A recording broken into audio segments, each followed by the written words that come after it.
broken and hurt.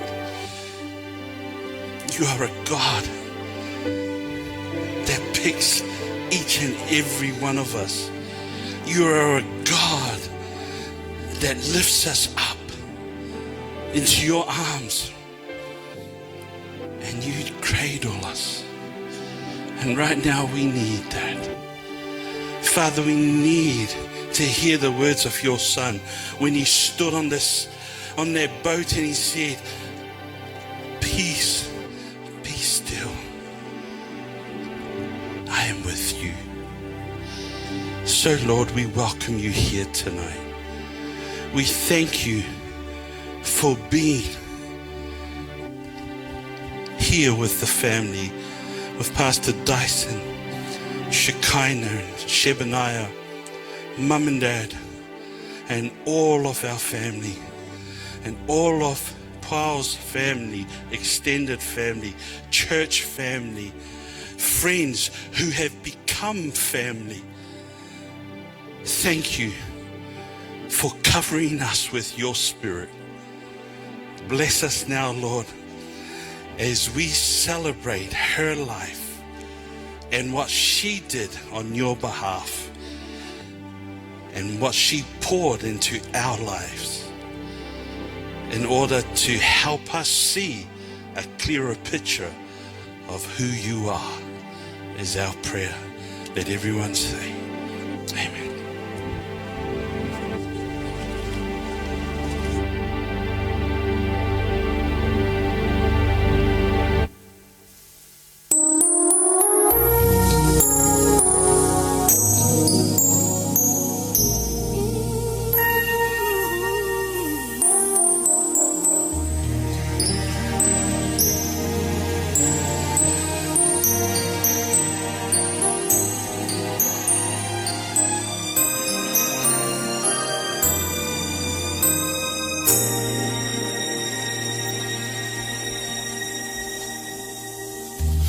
Thinking back when we first met, I remember what you said. You said you never leave me. Yeah. I let go of your hand, built my castle in the sand, but now I'm reaching out again, and I'm not letting go till you hold me, mold me. Sometimes I feel so all alone. See, I gotta find my way back home, so why don't you shape me, make me, wash me whiter than the snow. I gotta find my way back home.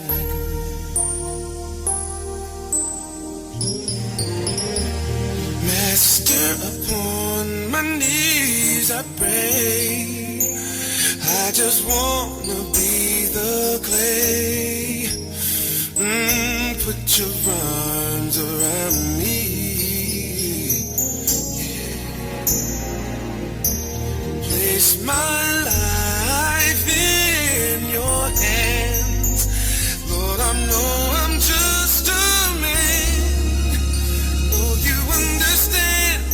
This time I'm not letting go till you anoint me, appoint me. Sometimes I feel so all alone. See, I gotta find my way back home, so why don't you chastise me, baptize me, wash me whiter than the snow. I gotta find my way, 'cause I'm lost and alone. I've been wandering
to fly.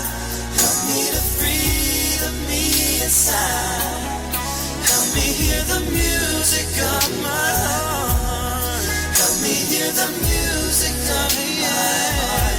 You open my eyes, you open the door to something I've never known before. And your love is the music of my heart.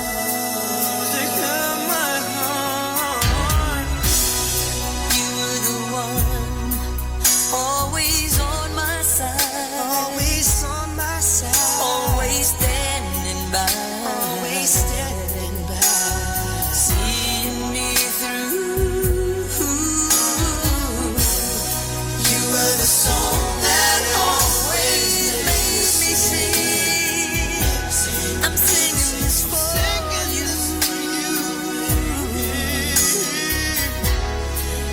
Everywhere I go, I think of where I've been. And of the one who knew me better than anyone ever will again. You taught me to run, you taught me to fly. Taught me to breathe of me inside. Help me hear the music of my heart. Help me hear the music of my heart. You open my eyes, you open the door to something I've never known before. And your love is the music of my heart. What you taught me, only your love could ever teach me. You got through when no one could reach me before. 'Cause you always saw in me all the best that I could be. It was you who set me free. You taught me to run, you taught me to fly. Help me to free me inside. Help me hear the music of my heart. Help me hear the music of my heart. You taught me to run, you taught me to fly. Help me to breathe me inside. Help me hear the music of my heart. Music of my heart.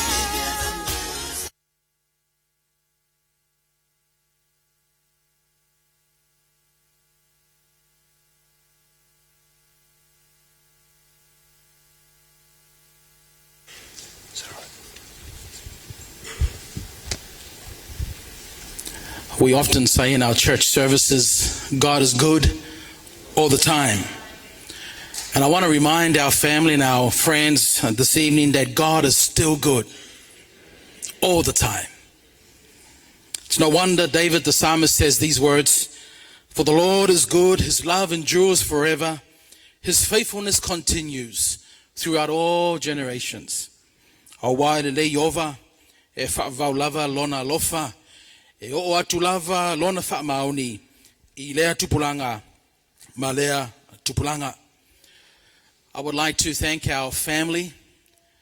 Thank you, Pastor Dyson and Pastor Mao, for entrusting me with this heavy yet privileged responsibility to share a word of comfort for our family and for all of us this evening. I consider it a great privilege and an honor as I reflect on the amazing person Pua was.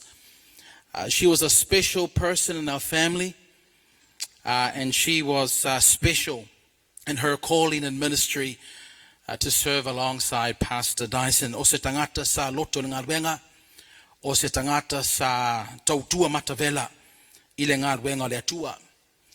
Although we are cousins, Pua and I, our relationship is really like brothers and sisters. As we grew up together, our two families in Christchurch. Pau's name is not the easiest name to pronounce, but I always admired the way that she creatively helped people pronounce her name.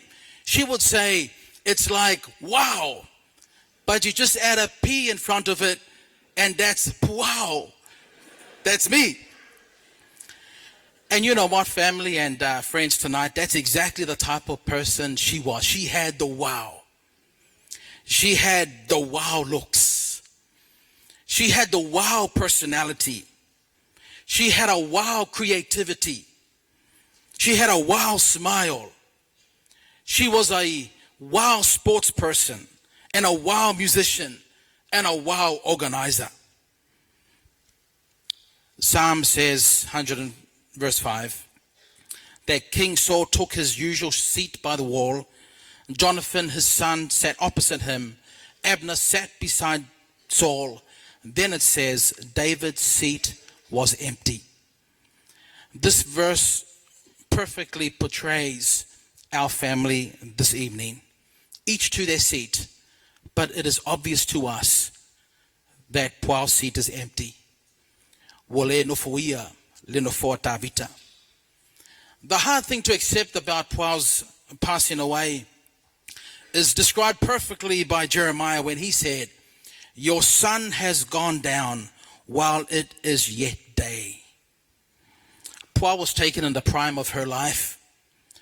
And it's a reminder to all of us of how fragile, how unfair, and how finite this life is. But I praise the Lord because although Pau may have been weakened physically by her sickness, yet she had an incredible inner strength and inner faith to remain positive and to remain hopeful. Pau, my dear cousin, as you sleep, your faith and your hope is not in vain. For as the Lord lives, you also shall live. There are many dark nights that we face in this life. There are nights of oppression, nights of persecution, nights of doubt, anxiety, nights of weeping, nights of grieving. There are many dark nights, but we can praise God as a family, as a church community, that no matter how dark the night may be, God always gives us a song. And praise the Lord for the singing tonight. Job, the Old Testament patriarch, faced a terribly long night while he was under the scrutiny of Satan. But the Bible says that when Satan indiscriminately stole all his possessions and everything from him, all he had left was the skin on his body. Yet despite his terrible situation, this is what Job says: my God gives me songs in the night.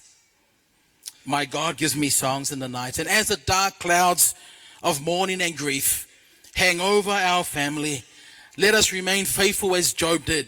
Let us declare together in faith, my God gives me a song in the night. You know, anyone can sing during the day. When our cups are overflowing, when everything is going well, when everything is good, when we are enjoying ourselves, it is easier to sing during the day. It is harder to sing during the night unless God gives us a song to sing. And I praise the Lord because songs in the night come only from the Lord. And I'm reminded of the beautiful, timeless songs the Lord has inspired that has encouraged so many during dark nights like this, such as Great is Thy Faithfulness. There's a land that is fairer than the day. 'Tis so sweet to trust in Jesus. We have this hope. Jesus saves. God be with you till we meet again, when we all get to heaven. But until then, hallelujah. Although dark clouds hover and linger over our family, I want to tell you that the forecast is for brighter weather. The forecast is for better days ahead. Listen to what John says, Revelation 1 verse 18, do not be afraid. I'm the resurrection and the life. I am the living one. I was dead. Behold, I am alive forevermore. I hold the keys to death and to the grave. And Paul the apostle says, for the Lord himself will come down from heaven with a loud command, with the voice of the archangel and the trumpet call of God, and the dead in Christ will rise first. What do you say? What is your song amidst this dark night, church community and family? Are you singing a song of victory? Are you singing a song of hope, a song of salvation? Let me remind you that every night, no matter how dark it is, it has a morning. And this night of sorrow and grieving that we are experiencing right now has a glorious morning called the sweet by and by. And on that morning in the sweet by and by, we shall meet on the beautiful shore. What a day that will be. Ushered in with the resurrection morning, the golden morning, the morning of Jubilee, when the dead in Christ shall rise simultaneously with the return of the Lord Jesus. This is the hope that we have as a family. Thank you to our mātuas, our parents, for passing this torch along to us as cousins, as a family, and to Pau. This is the hope that we have as a church community. And this is the hope that rests with Pau as she awaits the coming of her Lord. That one day very soon, in the sweet by and by, we shall meet her on the beautiful shores of heaven. There is a bird called the nightingale. It is called the nightingale because it's unique. It sings during the night. In fact, the darker the night, the better and the louder the nightingale sings. God loves to hear his children sing during the night. When God's children sing during the night, it shows their true courage and their trust in God. As Christians, we have nothing to fear of the night. Listen to these words of David. At night, his song is with me. Psalms 92, verse 2, proclaiming your love in the morning and your faithfulness at night. Psalms 30, verse 5, weeping may stay for the night, but joy cometh in the morning. Psalms 139, verse 11, even darkness will not be dark to you. Several decades ago, while excavating the ancient ruins of Rome, archaeologists discovered catacombs under the foundations of the ancient city. As they continued their search, they discovered that there were two types of catacombs, one belonging to unbelievers and one belonging to believers as Pau. The pagan catacombs had the inscription inscribed, goodbye forever, tofa favau, while the Christian catacombs had the words, goodbye till we meet again. And it is with these words of hope and assurance that we fare Pau from this life. Goodbye until we meet again. God bless you, dear family. God keep you, family. May he bring healing to our broken hearts. Pastor Dyson, Shekinah, and Shebaniah, may you find comfort in the abiding, comforting Spirit of God. Mafa maisele atua I yate olua anko forma anti epe ai maise level tato ainga atoa. Isaiah 50 verse 10 says, let him who walks in the dark trust in the name of the Lord and rely on his God. O le sa vali po di uli ia fa'atuatua o ia I le soafa iova ma fa'alango-lango I lona atua.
This song that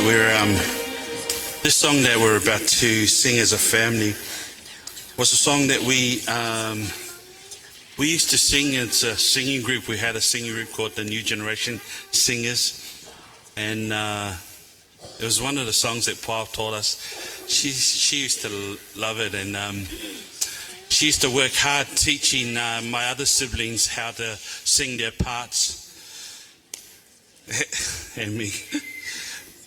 But she just loved the message behind this song, and we hope that you will be blessed as we sing it in remembrance of our sister today.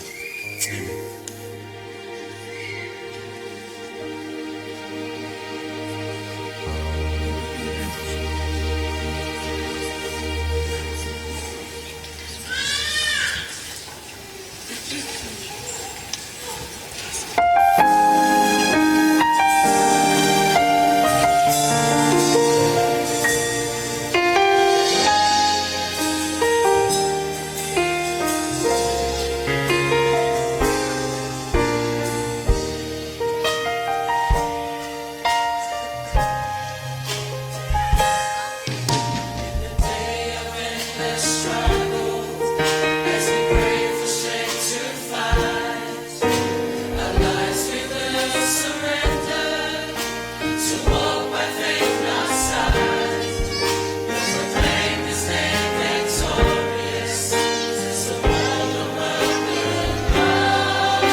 family is always like this.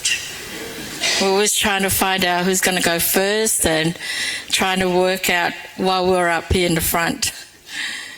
Anyway, I'm the oldest of the family. I'm Aneta Faleafanga. My husband is sitting down there, the one that was doing the speaking. Oh, okay. They want me to call my family up. So, okay, my husband, Talamalie, and my 3 boys, Eddie, and Joe, and Jason.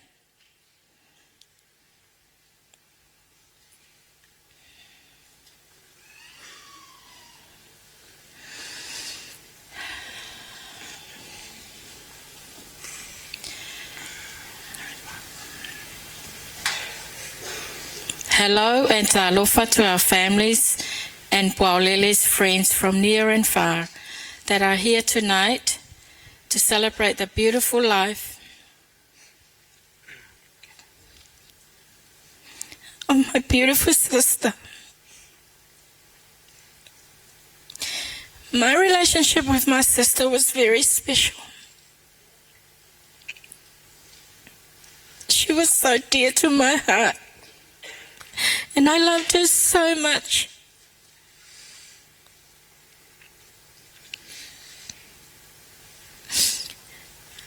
One of her character that I really love her for is making every one of our family feel important about themselves.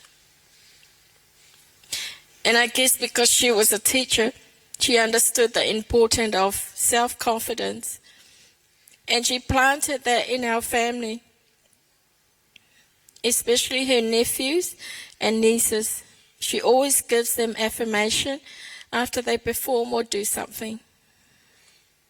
Another one of her character is that she makes people feel loved. I remember introducing my family to our family at that time. We stayed at Paul's place. She showed that love to our boys and make sure that the boys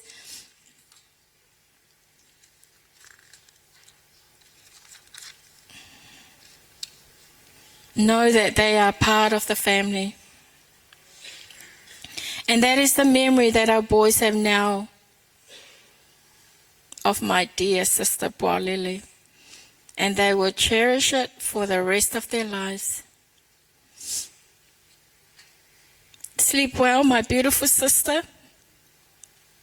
Look forward to that glorious morning when we will see you again. Thank you, Whaftai Lava.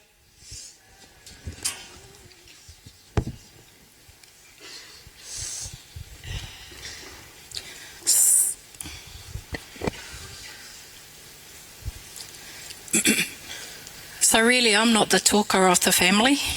That's what Sue and Boyle's job. They were always the talker within our family, where I'm more the quiet one and the one that's been working in the kitchen all through this whole time. Okay, so I'm the second elders. I'm Dot. And at this point, I want to call my family because I've already given them parts to do. And they're going to do the talking and also a song. So can I have my husband up, my 2 sons and their partners, wife, and our 2 grandchildren. And while they're coming up, I want to take this opportunity to mo ana whaftai I whawhengainga, mo le tō ngā luenga, le tō whesosani, mo le mato ainga whanua noa. I don't really know what to say. I'm just full of praise, and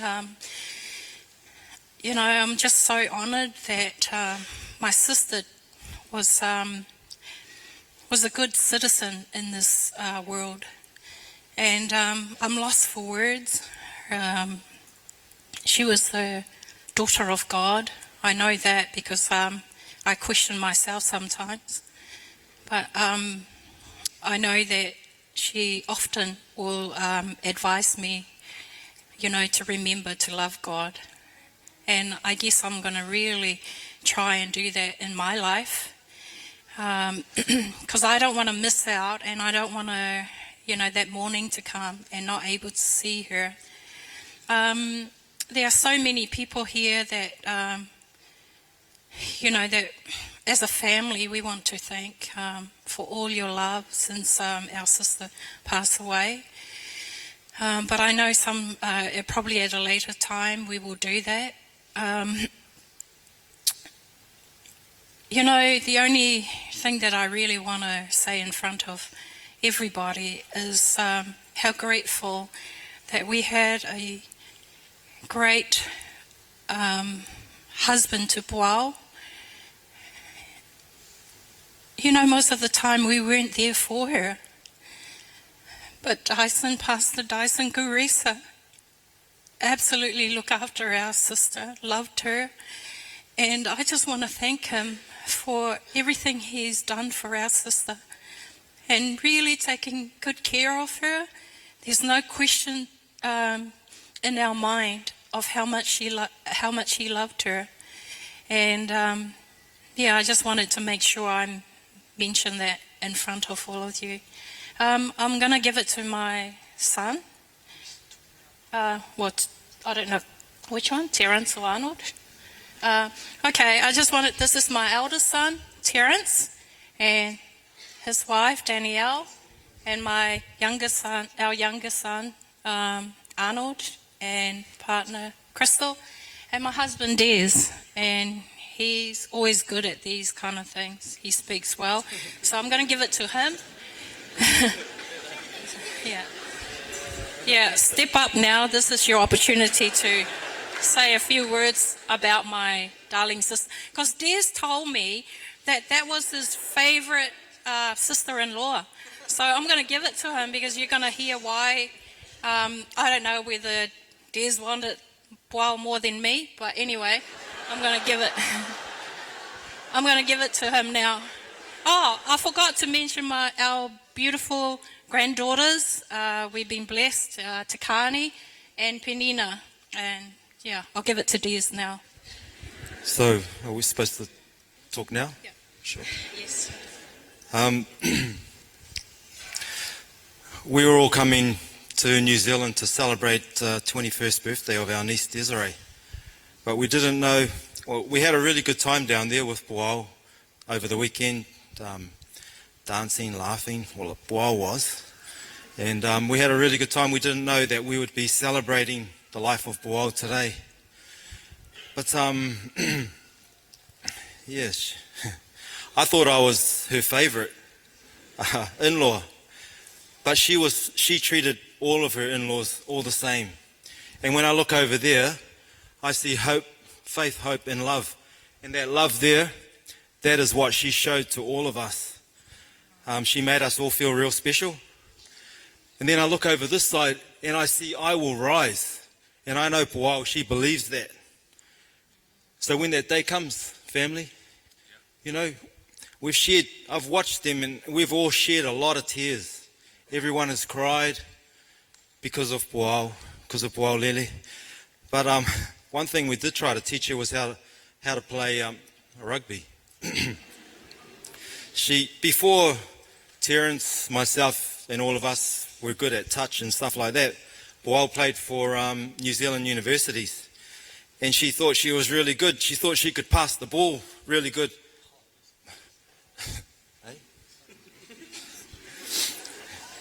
So she would do these kind of passes. She would run with the ball and she'd just pass like this or pass like that. And if the ball went to the ground, she would tell us off because we weren't there. She would always do these no-look passes. I never forget her for that.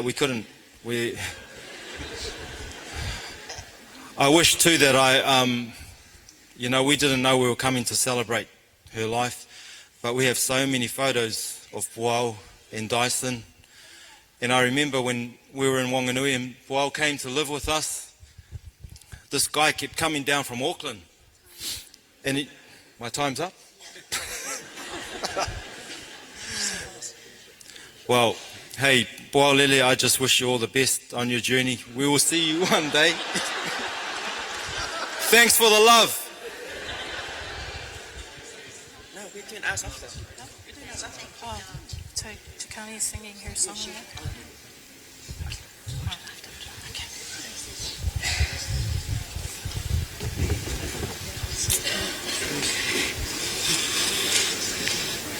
Well, you can see who they're scared of, eh? As soon as I said that's enough, Des, he stopped. Can I invite my family out, please? My eldest, Brittany. My second, Monica. And my son, Brandon.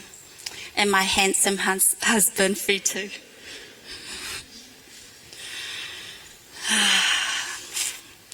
Good evening, everyone. Talofa lava. This is one of the hardest things I believe I'm ever going to have to do. I have really struggled to find the strength to speak about my beautiful, beloved sister. Where do I begin? First, to my darling sister. There are not enough words in this world to describe the type of person you were. However, in saying that, you know me, sis. I am not a lady of many words, as Dot tried to say that I do. But you were always there to make sense of my short descriptions of people, things, and places. That's just how we were. But then other times I can take ages to explain a point to you, and I can just imagine you saying already, "Huh? What? Can you just get to the point, Sue, and finish what you're trying to say?" So please bear with me as I share with you my time with my beautiful sister. Pa and I had a very special bond. We grew up doing everything together. We shared the same room and we slept in a single bed together until I got married and moved away. We experienced ups and downs as siblings do and many disagreements. She modelled herself after me as typical younger sisters.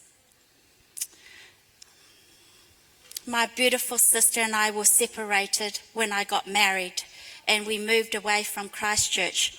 And while I was away, she also left to go on her journey in life.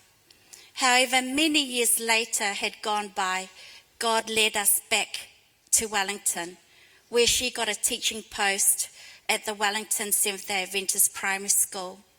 But during this time, I gave birth to my firstborn, Brittany.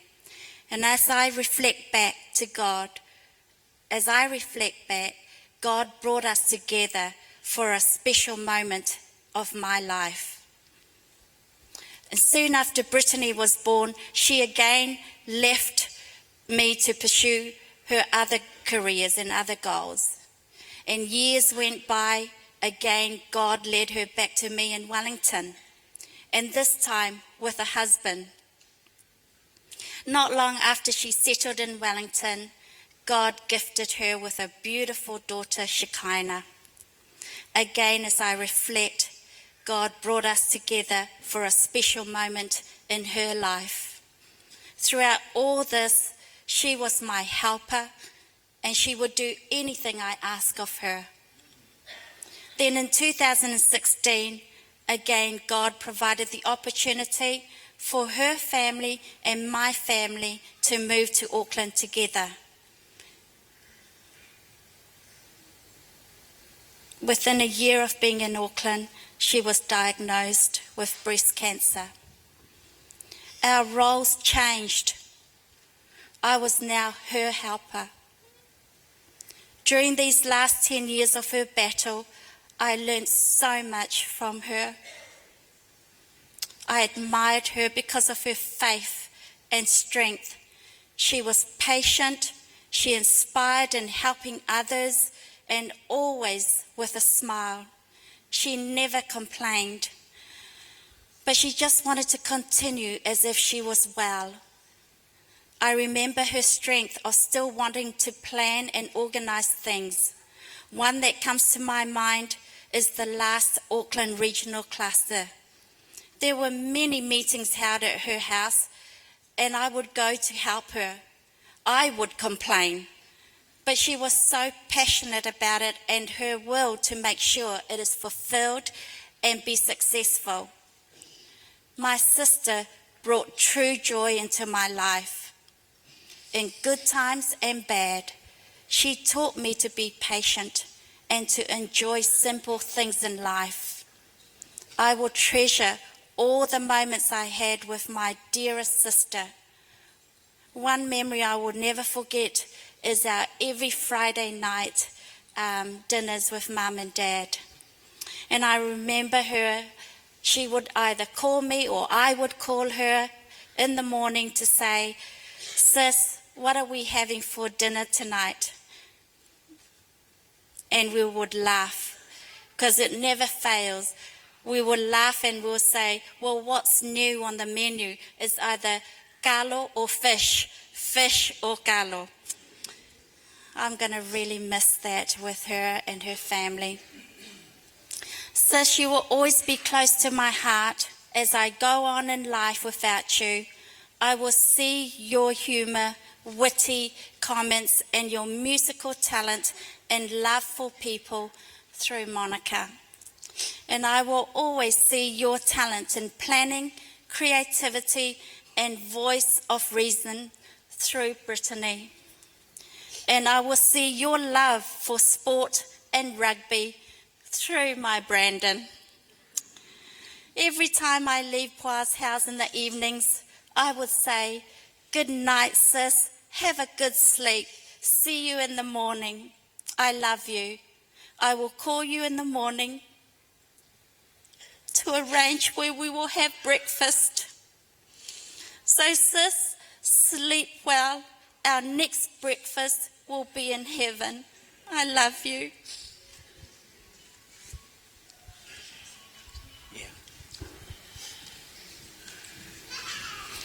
Talofa family and friends.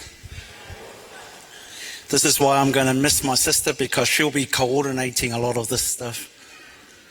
I'd like to call up my beautiful wife and my two girls, Desiree and Damaris.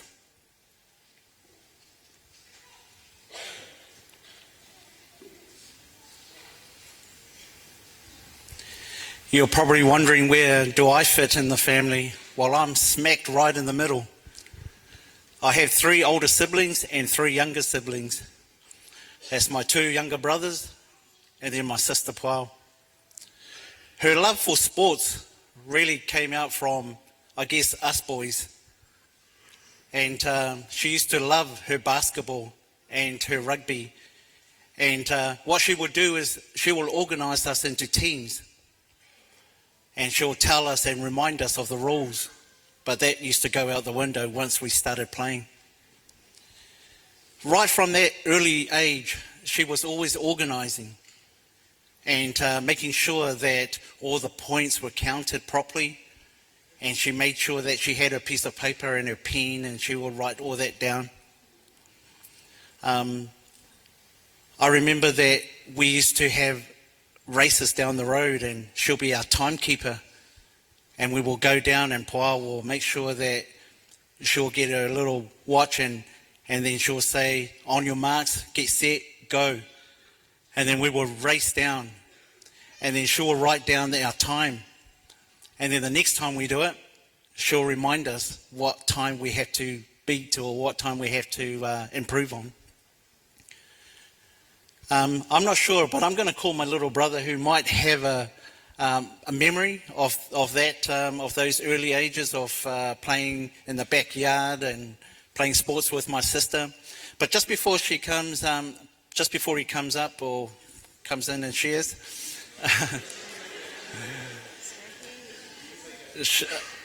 Paul became the 4th brother that we didn't have, because there was only 3 of us, and so to have even teams, we would have 2 on 2, and so she'll be the one that was filled in and will be part of that, the 4 of us.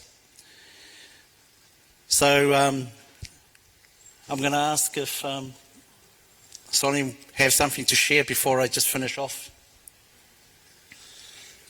Thank you, Oh, is that microphone? Thanks, bro. I didn't realize I was going to jump in here in front of you, but thank you for the question.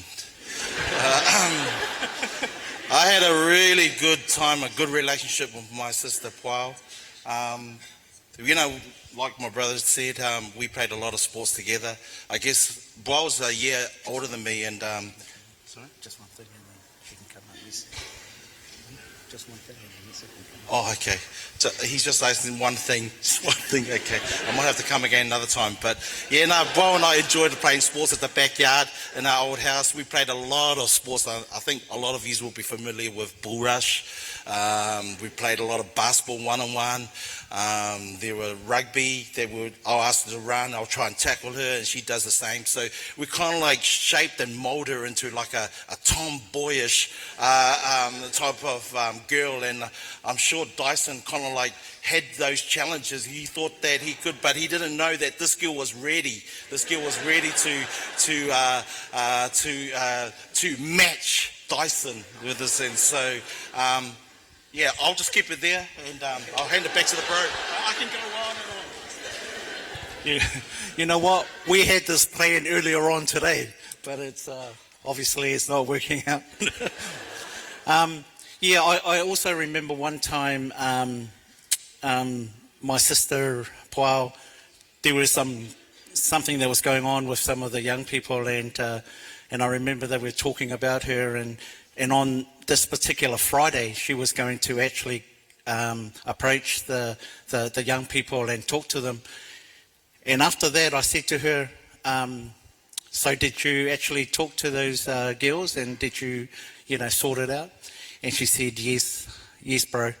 I've actually invited them for lunch tomorrow on Saturday. And I was thinking to myself, seriously? But that's the kind of love that Pau had. She treated everybody with love. The love that Pau of, that's the same person that she is within our family, and so sis, even though you've gone too soon, just one more thing that I just wanted to touch on was that it was my daughter's 21st birthday that we all came together for. And I remember in the middle of the year, Dyson and Paul came down to Wellington, and she said, bro, can I help to plan her 21st? And I said, sis, are you sure that's going to be okay? Are you all right to do, I think you should just relax and rest. And she said, no, bro, no, that's fine. I'm happy to do it, and it gives me something to do. So I said, okay then, sis, that's fine. You can help plan that 21st. As soon as she came up to Auckland, she had everything sorted, and she emailed me the actual outline of the program of the 21st. Desiree turned 21 in November, but she wanted to see if we could shift that to the date, the December the 20th, I think, around the weekend. And so we all came together as a family, and she wanted that. She wanted everyone to come together for that birthday. And her program was so well planned out. It gave us as a family a time to bond together, and there was a lot of spiritual time as well that we had together as a family. Sis, little did I know, you weren't really planning Desiree's 21st. You were really planning your farewell. And I'm so privileged that we had that time together as a family to come together and to be able to bond together and to really have a spiritual time on that beautiful weekend. So sis, rest in peace, even though you've gone too soon. We'll meet on that glorious morning. Love you.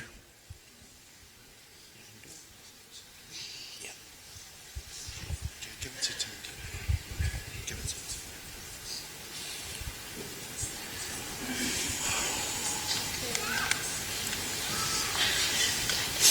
No, just stand here.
Blazing across the evening sky,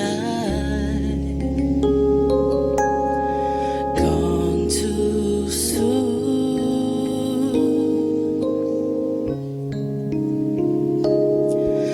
like a rainbow fading in the twinkling of an eye,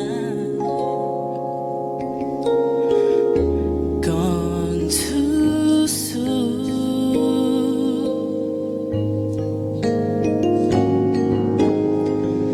Shiny and sparkly and splendidly bright, here one day and gone one night,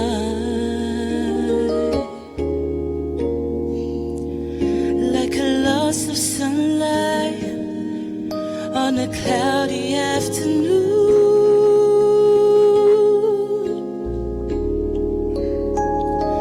gone too soon.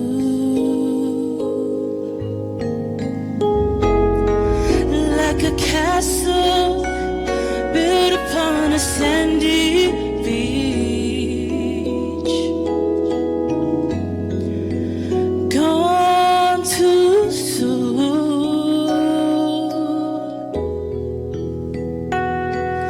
Like a perfect flower that is just beyond your reach, gone too soon.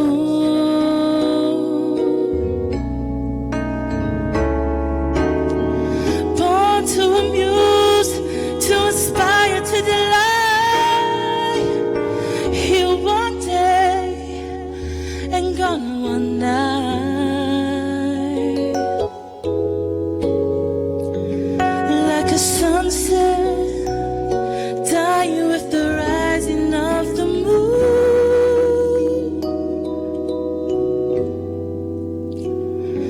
gone too soon, gone too soon,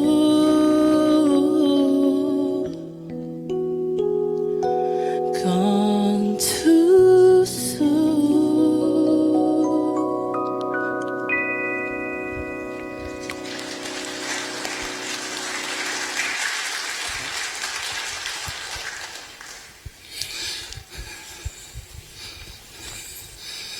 No. Becky, Rachie, you're going to come up.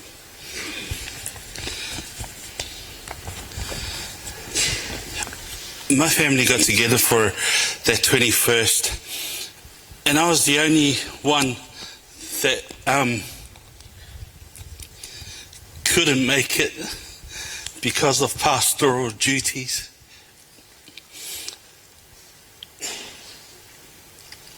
Every other occasion, when my sister would call, I'd be the first here and the last to leave. That's how much she meant to me. But on this occasion, I wasn't. I was the only member of the family missing. And as she laid on her deathbed, I had to talk to her via a mobile phone. I screamed at my sister. I said, put it beside her ear. I want to tell her just how much she meant to me and what she did for me.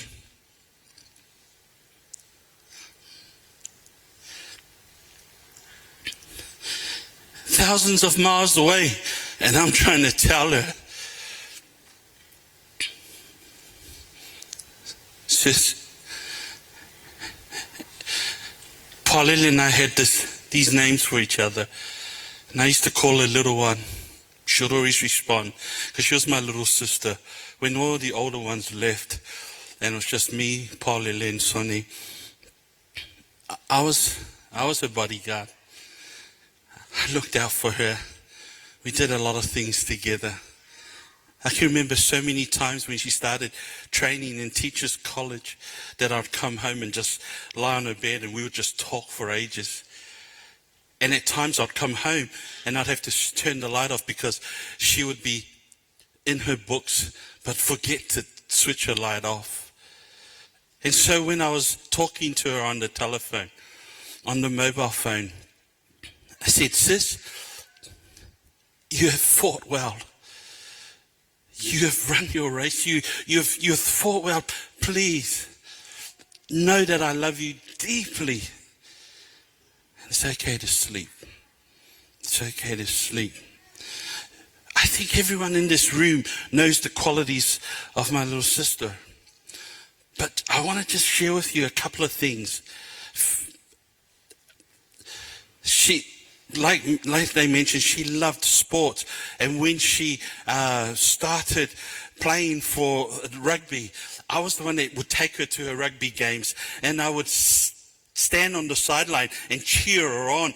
And I remember her first game, at half time, the coach calls the team in. They come in and said, now, Paul, the halfback is injured, so you're going to have to move and play halfback. Are you okay about that? Sure. First scrum of the second half, they're looking for the halfback. Where is she? She's at the fullback position, thinking that that's halfback. And I'm screaming to her saying, get into the scrum. And so she eventually comes running back into the scrum. And I just, those things that just remind me of who she was. She would just come in with a big smile and everyone sort of forgets it. Just melts your heart. Another moment where I knew my sister loved ice cream, but she was someone that hated, dirty things. I mean, she would sit and watch a TV program and someone would fart in the TV and she would be going like this. And that was just the type of girl she was. She was so she just wanted everything really clean and all that kind of stuff. But I remember one time we were traveling to a particular camp and I was in the car with Dad and we got to this ice cream shop. And we had our uncle who had this really long beard. So we all brought ice creams and I finished mine first. And my uncle was still eating his ice cream and had half of it on his beard and the other half still on the cone. And he turned around and he sort of shoved it in my hand and said, finish this. And I'm like, oh, no way. But it just providential. Paul's car pulls up and she comes running over to us and comes running up. Now she would take something from me. And my sister comes up and goes, where did you get that? And I said, oh, sis, I can't finish my ice cream. You finish it for me. And man, she just devoured that ice cream. No, I'm serious. She threw it down and she enjoyed every bit of it until I could not stomach the guilt. And I had to confess to her. And I said, sis, Uncle, that beard? Oh, she just about killed me that day. It's those moments that I'm going to miss where we shared so much together. And, she loved her nieces and her nephews. She loved our children. And starting with her own, Shekinah and Shebaniah, every time we did church as a family, It was forget the adults, the kids let out. I loved that about her because she knew how to make them feel included. And so I just want to thank all of you for somehow being involved in our sister Dyson's wife's life. I thank you for coming here today to share in this moment. And if you don't get to share or reflect on your relationship with her, please do so to someone or come and share it with us because it brings real comfort to us during this time. Sis, Christmas is all about journeys, the journey of God's Son to this earth, the journey of the shepherds, the journey of the wise men. Some journeys beginning, some ending. But sis, your journey is starting. And like every good journey, you've got to have good rest before you head on out. So rest well, my sister. I love you deeply, and I'm going to miss you. I'm going to miss all that you bring to our family, how you keep your older sisters at bay. Sue, how you are the voice of reason for all that we do as a family. I'm going to miss you. I love you deeply. Thank you for accepting Vicky and Rachie and for spoiling them as well within our family. And so we salute you. You're one of a kind. See you in the morning.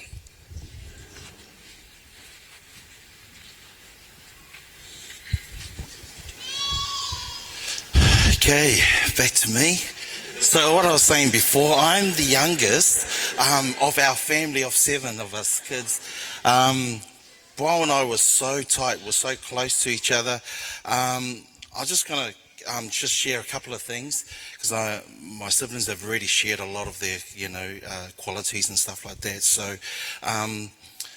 just in our school days, our high school days when Paul and I, in our growing up, I just remember going to school. We used to walk to school, and I remember there was a time that I was playing with my friends, and somehow I had these guys come and I don't know, was it called bullying back then? And if they believe it, it was kind of like bullying. And I remember standing there and I was so scared, and so I just started to cry.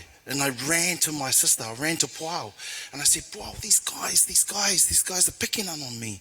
And then she came running and she goes, "Who, where?" When she was trying to say, who are these, who are the boys, who is trying to pick on you? So I showed them, and then they came, "Excuse me, are you picking on my brother?" And then straight away, they just said, "Oh, no. It was just probably her voice that kind of like scared them away, and then that was it. We never heard of that anymore." So, it was just so funny just to think back and remembering her. The other thing was when we used to have, our lunches made, and we didn't have, when there's not enough bread, we revert to whapapa. So it's that beautiful whapapa that Grandma used to make for us.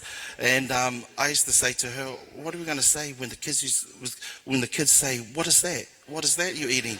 And the funny thing is that with that whapapa, we don't only just have it for lunch. It was morning tea, lunch, and it was our afternoon tea back then in school days. And kids used to say, "What is that?"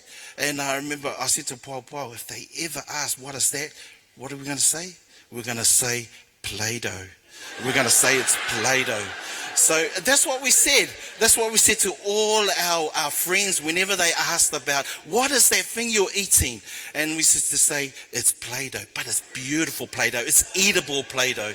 So, I'm going to miss my dear sis. She was so special, and we had great times. Like I said, we played lots of sports together, and those are the memories. She's very talented in music, and that's pretty much what she has given to our family, our little ones, nephews and nieces.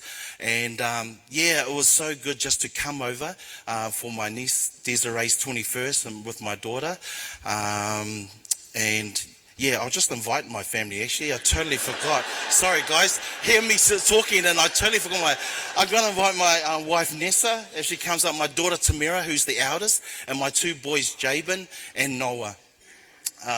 Yeah, and like I said, Puao, she put a lot of time in all of our nephews and nieces. She's just, everything, all our aunties and uncles put a lot of time, but Puao, she just invested a lot of time in the kids, and we just thank God and praise her. And like I said, I came over for the 21st, and I was assigned to be her driver to Rotorua, where we had the Desiree's 21st, and it was just a special time to actually spend that, because Dyson was driving the truck that's towing the trailer, and they asked if I could just drive Puao and also Mum and Dad, and I just counted that a special time that we were able to share, laugh in the car, and able to just guide her into her rooms and places that we needed to go around Rotorua. So,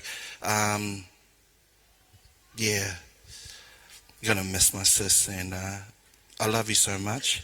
And, yeah, just thank God for that special time that we were able to, even though it was short, but it was precious to me when I think about it. And then able to, the final moments, and just spending that time in the hospital with her, and able to talk to her and see her nod her head, to say to her how much we love her.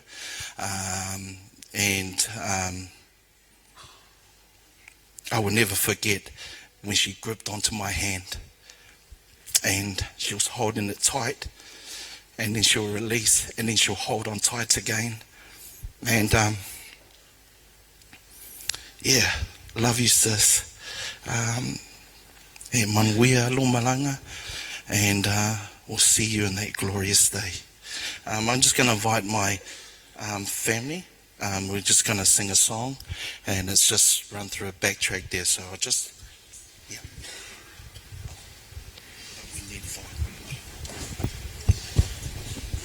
Just before we sing the song, sorry, love, I thought I was going to get airtime, but that's all right. Yeah, I just can't leave tonight without just sharing just a little snippet of our beautiful sister Puao. She's just full of smiles. She was a fun, loving person, and one thing that I'll always remember is our NGS singing group. We went to America in the 1990s, and me and Puao would always sing the soprano or the mezzo soprano, but we really wanted the alto, but Shingi took that. And when we were about to perform at one church, we were fighting. You sing the soprano. No, you sing it better, or you've got a stronger voice. Then I won. She got the soprano. So as we were singing, I'm thinking, hang on, I couldn't even hear her, literally couldn't even hear her. And at the end she said, did you know I was lip syncing? And I went, you are such a sly one. But our sister, I guess this is what it looks like for a job well done. She was a teacher for many years, and this is what it looks like when you've run a race well done. So sister, we're going to really miss you and your funny ways. And one thing I'd like to share before ending is her ministry to me was intergenerational ministry. The sister of ours, she could minister to young and she could minister to old. My dad, he's 86, he passed a few months ago. She could minister to my dad. They would have jokes, and she could engage and relate really, really well with all walks of life. So this is what I will take away with my relationship with my sister, is her love and passion for that intergenerational ministry, which I believe is an encouragement for each and every one of us. We're going to miss you around the dinner table, Puao. We will keep smiling because of you, and we thank God for you. We all believe she's been taken too soon, but I think God gave her long enough for us to learn more about him through her. Manuelo Malanga, Puao Lele.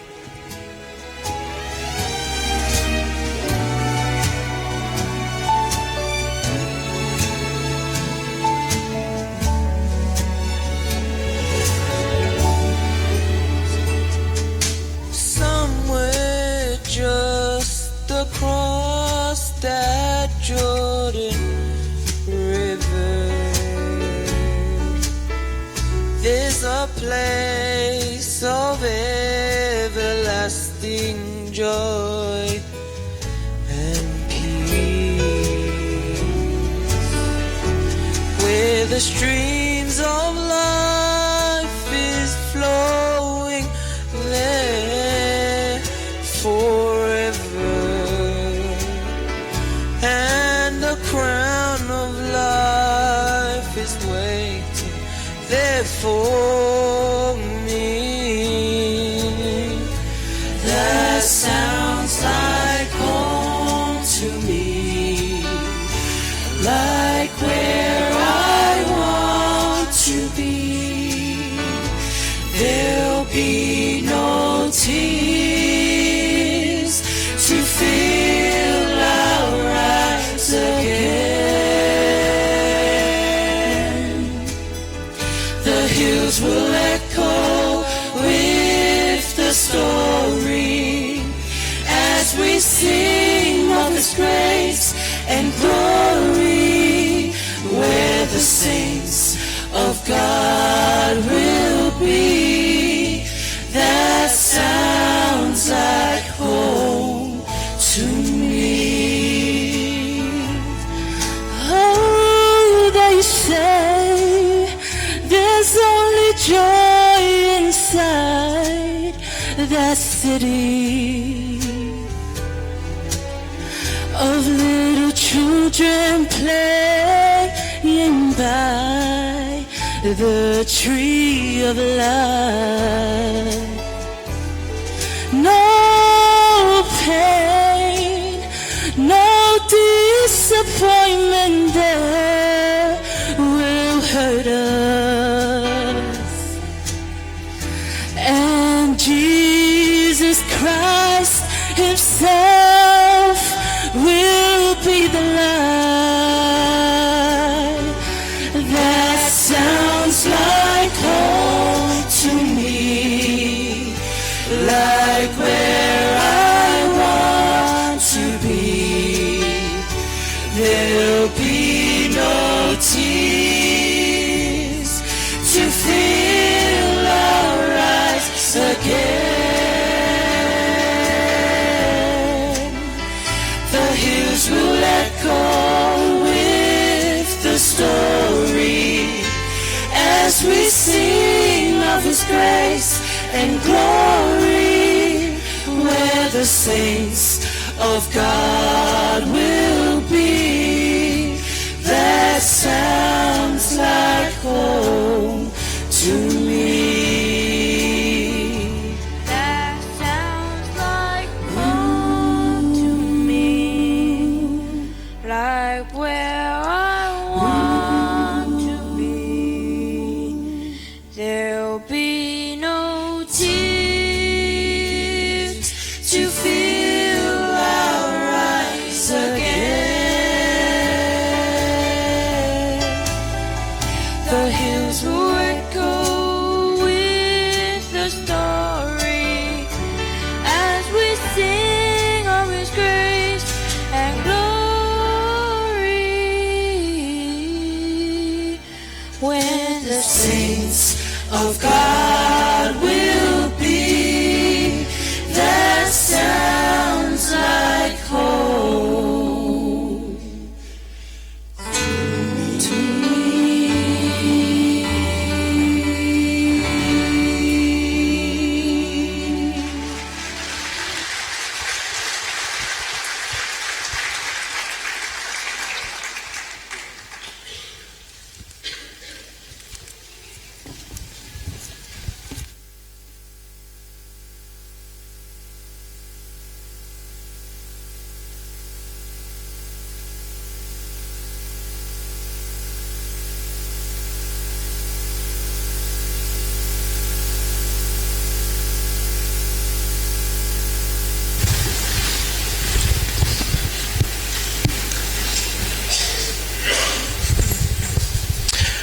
Well, greetings, welcome all, and it's wonderful to look at and see so many people that their power has been part of their life and your life.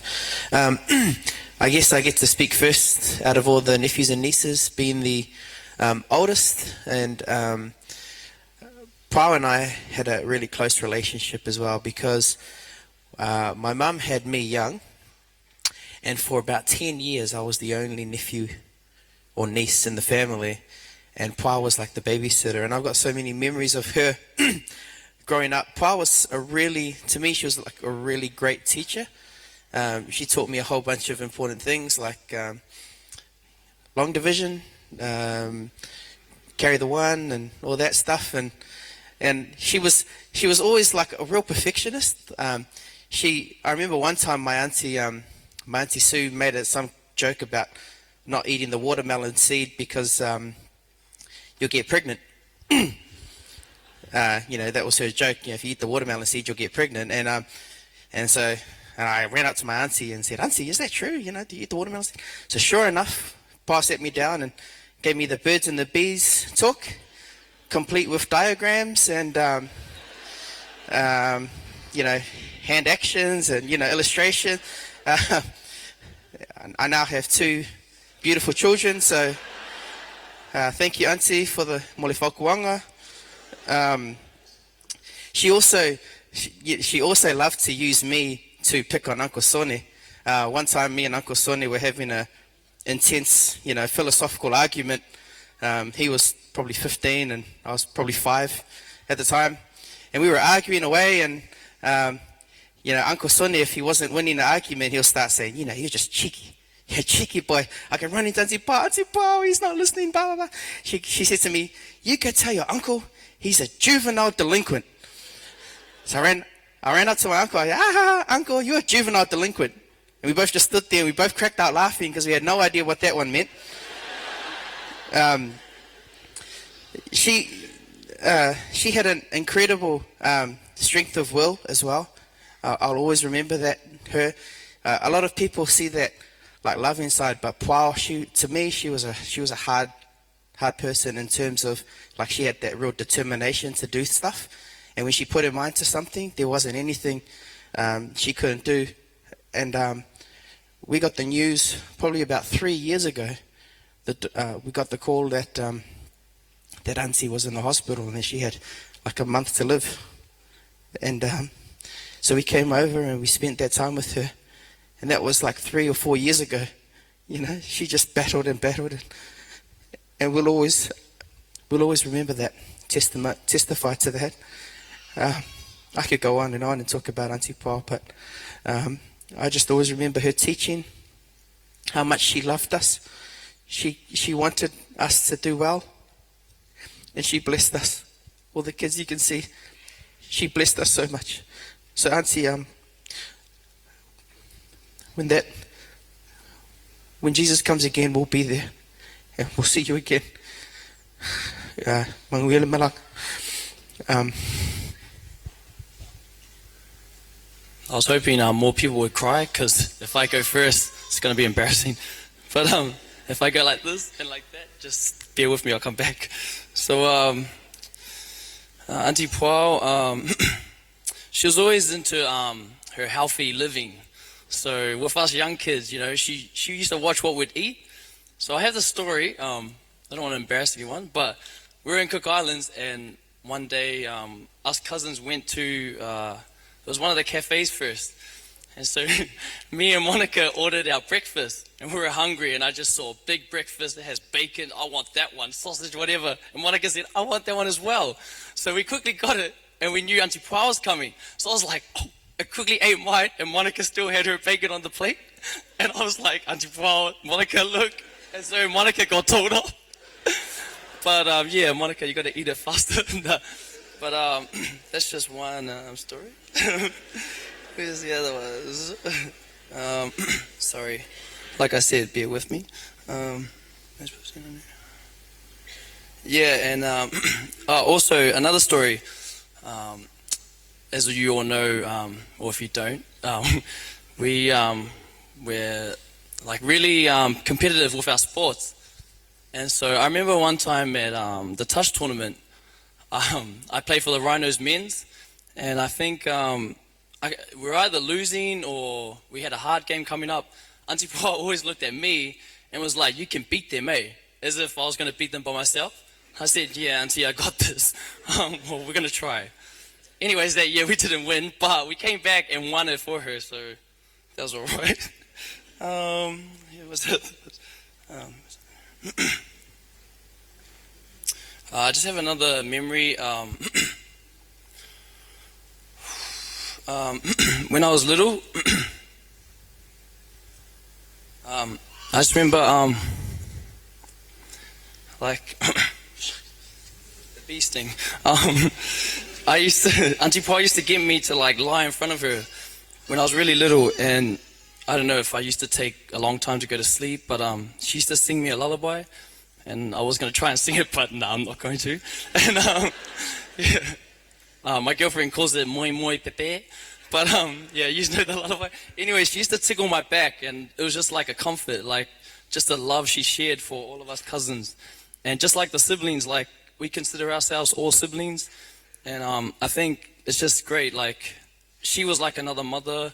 She treated us like, you know, she had so much love for us. When you think of Auntie Pa, you think of like getting money from her or like good presents. You're like, yes, Auntie Pa. Or yeah, just joy. And then oh sorry, I had some. And yeah, and there's another memory with that healthy eating and stuff. We would always go stay at her house, and all of us cousins were like, what are we gonna eat? She just has so good, and there's no milk, and there's like, I don't know, organic butter, or like, we don't know, lettuce, tomato, and onions. But we went there, and she had this one cupboard, and we were like, oh my gosh, it's like twisties and chocolate. Yes, Auntie Pa. No. And so we were just so happy. But the siblings mentioned this, this is to Uncle Dyson and Shekinah and Sheb and all the siblings, granddad, grandma. She has passed down so many good traits, and you can see it through the children and the nieces and nephews, and our fight on the basketball court and the touch fields. But yeah, I just want to say her light still shines through us, and sleep well, Auntie, and till we meet on that glorious morning. Thank you. Hi everyone. So just on that health note, I'll get everyone to stand up and stretch your legs. I bet you she's probably inside there going, oh, it's so much talking. I don't like this. So if everyone just stand up, just massage the person to your right and just have a little laugh. Yeah, stretch your legs. Yeah, and now the person to your left, return the favor.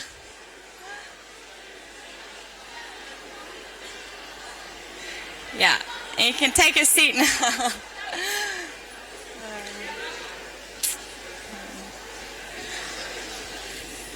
Cool, thanks everyone.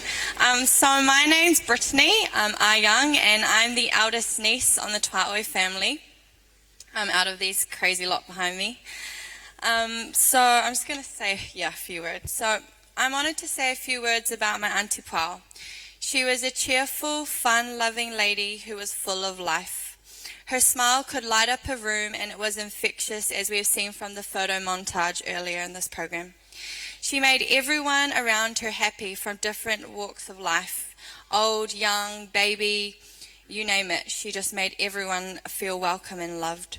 Whether it was a funny joke, positive attitude, her smile was big, and it was a delight to be around. She was the auntie that saved us from our hidings and growlings, but then you always felt a sense of guilt when the growlings came from her, like you let her down because of all the time she saved us. As a child, Auntie was the one that got dumped with all of us kids and had the duty to take us on the inter-islander ship to Christchurch to be with our grandparents for the holidays. Every trip was filled with fun games, yummy snacks, singing. I didn't get that trait, so I just watched. And never-ending laughter with her. My auntie was always about us nieces and nephews for ages before Auntie and Uncle got children. Before Sheb and Shekinah, it was just us, and she always made us feel as if we were her children. She always made an effort to stay involved in our lives. She was there at prize givings, productions, swimming lessons, recitals, basketball games, and she even made it to my 21st birthday despite the prognosis from the doctors. She would always send us funny, witty comments and funny, witty videos. And then she discovered the beautiful Facebook where we got caught for everything. And you'd know that something happened when her little Pua Caressa would pop up and it would be like, I just noticed that you were tagged in this video. And we'd have to come up with some nice, funny story about why we were tagged in something inappropriate or stupid or something like that. My auntie taught me how to buy expensive organic products, good raw food, and how to eat out at a cafe. We were always taught at home her health remedies for curing all health problems, like her honey and onion jars, her charcoal for sore tummies, and even the time she tried her own remedy on me and I ended up in hospital. When my parents were away, she decided to do hot and colds on me. I don't know why, and then I collapsed and ended up, taken to hospital. When my auntie was diagnosed with cancer, it was a very difficult time for our family. We all know our auntie, she's so strong and loving, and she's the last person that we ever expected this to happen to. Very healthy, So cancer, it just didn't make sense in our minds that it was our auntie. I will miss my auntie's smile and positive attitude with her hint of sassiness. She was an incredible daughter, sister, mother, wife, and auntie, and she'll be missed by a lot of people here today. I wish you a safe journey, auntie, and I love you. Hi everyone. For those who don't know me, my name is Desiree. Auntie Pau had a heart for children. She treated us all as if we were her own children. Every weekend she would ask our parents if she could have us for the weekend, and we would just go over and she would just let us play outside, or she would get us to come together and practice a song. She really loved teaching us all these songs. And a memory that has stuck by me is my parents, when I was little, my parents used to deliver a newspaper early in the morning, and I was quite little, and one night I woke up and there was no one around me, and I couldn't find my parents, and I didn't know what to do, so I called Auntie Pau and I said, Auntie, can you pick me up because there's no one here, I don't know where everyone else is. And she goes, oh, that silly Lofi, I'll come and get you, baby. Me and Dyson will come and pick you up and we'll take you back to my house. And she came and got me, and then when we got home, I just snuggled up between Auntie Pau and Uncle Dyson and fell asleep again. I will never forget that. She was like another mother to us.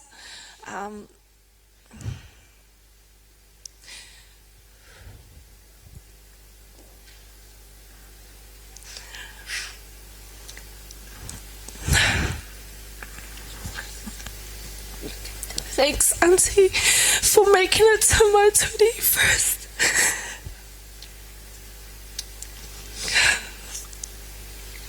I can never forget your 21st speech to me, and I will cherish that forever. Sleep well, my auntie, and we'll see you again soon. Well, hello everybody. Sorry, out of all the days in the year, I decided to get sick today, this week. And I'd always go to Auntie Pau whenever I'm sick. I'd call her, I'd ring her, I'd yell out for her, and I'd be like, can you help me? I'm sick. Or can you help me? I need something. And Auntie Pau will always be there. There are no words to describe this beautiful lady. I was her baby. The other ones didn't count. I was her twin, and I was her favorite. And I'd just like to say, Auntie Pau, I'm so sorry. That bacon was just so delicious. No, I didn't really know where to start with writing a speech or how to describe my darling PK in words. Auntie Pau, if most of you will all know, she has very witty comments and funny jokes and just the most amazing humor that anybody could have. And so a memory that I will always remember was when I was becoming to learn about boys. None of my aunties or uncles would tell me anything about the boys, but this lady. And she'd like sit me on her lap and she's like, do you want to know a pickup line? And I'll be like, yes, tell me. Or she'll just give her humor to me, and she never failed to make me laugh. And when she got sick, I was there to look after her when Mum or Brittany or any of my family members couldn't make it. I'd drive her anywhere she wanted to go. I'd take her anywhere she needed to be.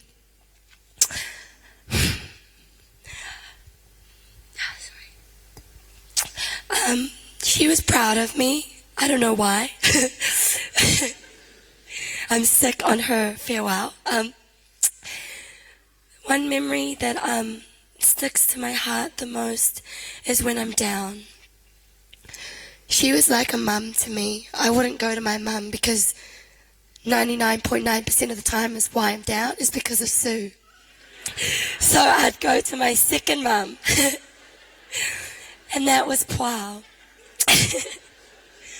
I don't know what I'm going to do. Does anyone want to be my second mum? Because, and she would just sit me on her lap and say, baby, it's okay. Or she'll call me and say that she's going to pick me up as well, like she did with all of us girls or boys. And she'd tell me a verse. And it was found in Isaiah 41, verse 10. So don't worry, because I am with you. Don't be afraid, because I am your God. I will make you strong and will help you.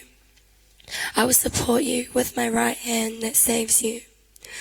When my auntie was sick, she didn't let anything let her down, and she kept everyone going, even herself. So something I'd like to pass on to everybody sitting here is, whenever you're down, don't let it affect you. Make somebody else smile.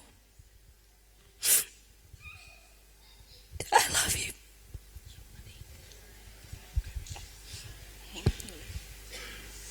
Hello everyone.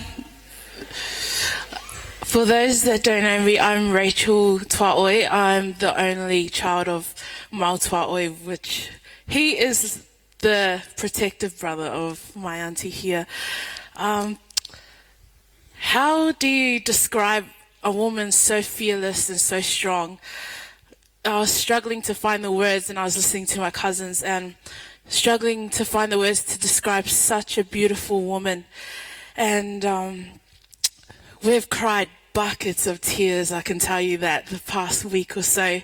And my family was the only family that couldn't make it for her last breath, and my cousin Desiree's 21st, and that broke my heart.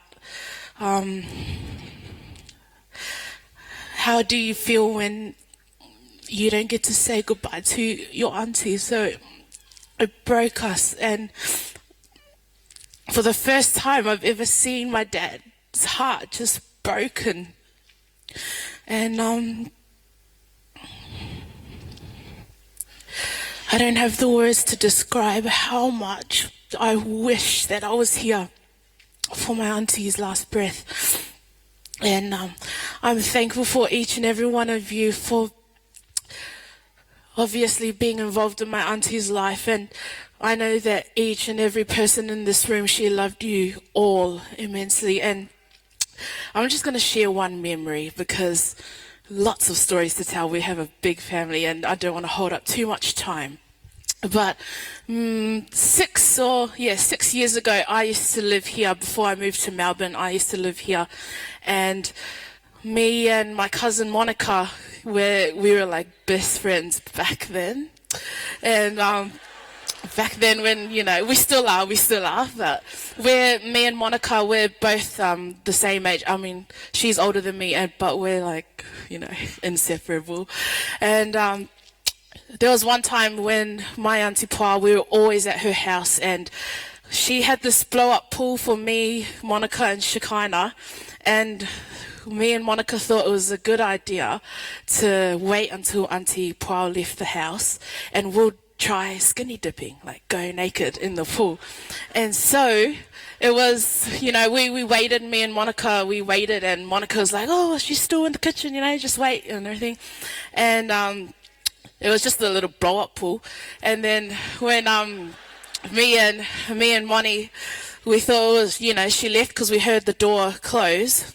We thought she left, so me and Monica stripped that off, and we stood there. We were like, okay, on the count of 3, we're gonna jump into that blow-up pool, and then we thought she left, and then on the count of 3, we jumped in, and the water went out. So it was just us. It was just us two.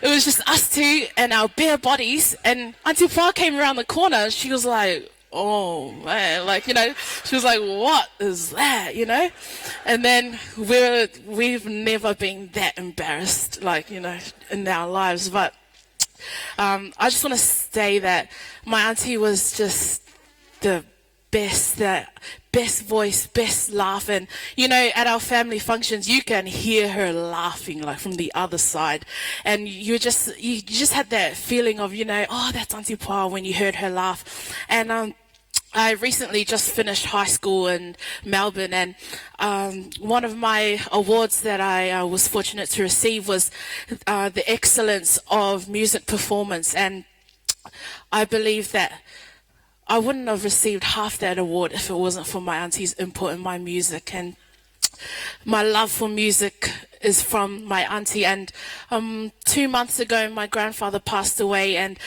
these two people, my auntie and my grandfather, influenced my music and the way that I am today. And so you hear all of us saying, Auntie Pa, she shaped us, and she's molded us into who we are. But she really, really taught me how to sing and how to express myself through my music. And if it wasn't for my Auntie Pa, I wouldn't have been singing at my school with Miss Tao, and I wouldn't have had this great love for music and everything else. And so I encourage you all, just remember that joy comes in the morning, and this isn't the last stop. Joy comes in the morning. And so for my beautiful cousin Shekinah, I look at Shekinah and I see my Auntie Pa immediately, and it breaks my heart, but I can't stop looking at my cousin, because everything about my cousin is Auntie Pa. And so I hear Shekinah and it sounds like my auntie. I see her and she's as beautiful as her mother. I see her brother Shebaniah, and you can hear him from the other side, and that's definitely my auntie. And my Uncle Dyson, and I just want to thank my Uncle Dyson for the hard work and the many years that he has loved my auntie. And the most important thing is love. And I thank my uncle for loving my auntie when we couldn't be here, and loving her so much that she became such a beautiful person. And she always was, but she became this woman of just I can't even find the word, but she was amazing. And I want to thank my uncle, and I want my uncle to know that you will always be in our family no matter what. It doesn't stop now, and you will always forever be in our family. And to my cousins Shekinah and Sheb, I love you both so much, like our own. And us cousins and the rest of our little cousins, we love you guys so much. And my grandparents and my uncles and aunties, don't lose hope. We're almost there, and we're going soon as well. So joy comes in the morning, and I hope and I pray that all of you guys here find that encouraging, that this isn't her last stop. Joy does come in the morning. And so I love you so much, my auntie. I'm going to miss you so, so much. But I know that you are free of pain now, and that your family will always be here, and we will be here, and we cannot wait to see you in that morning. Sleep well, my auntie. It's only just the rest. I love you so much. Hello everyone, my name's Tamira. If you don't know me, I'm the oldest of Sone, Auntie Paul's youngest brother. I'd just like to say my favourite memory, or the one that sticks out the most for me, with my auntie.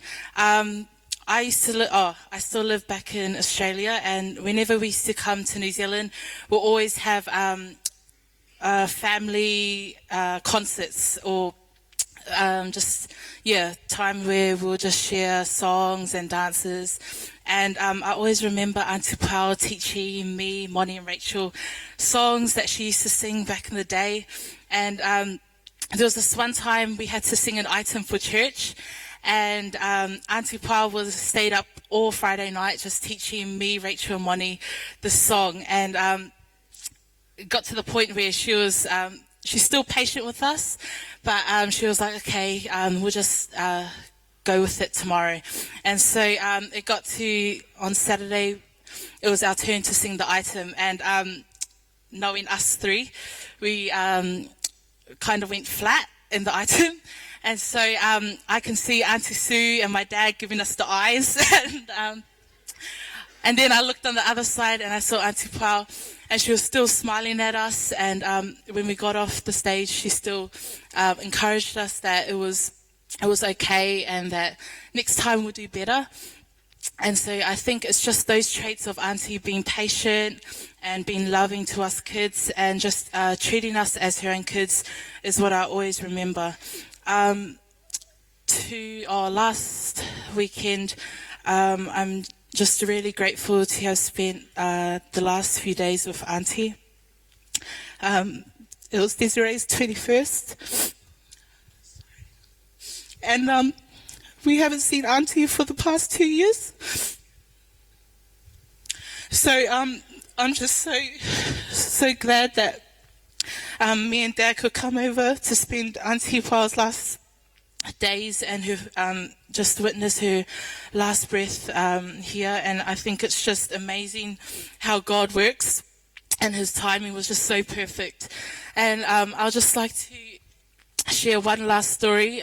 When Auntie Pao passed away that night, I was just crying in the hospital room, and little Shebaniah came up to me and said, Tamira, why are you crying?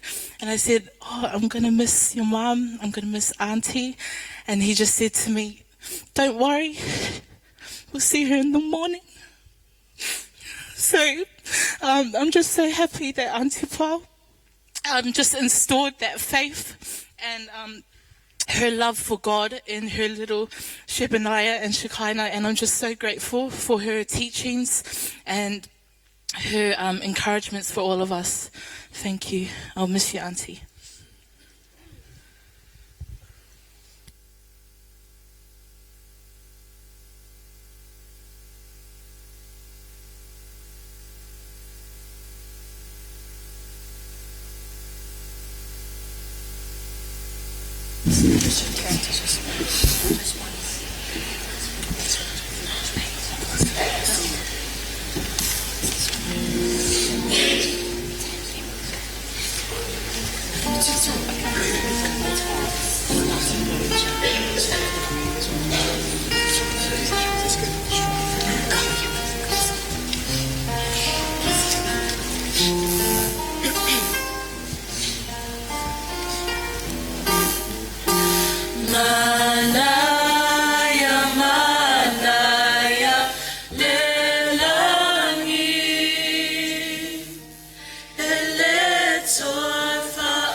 Betinga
Hi everyone.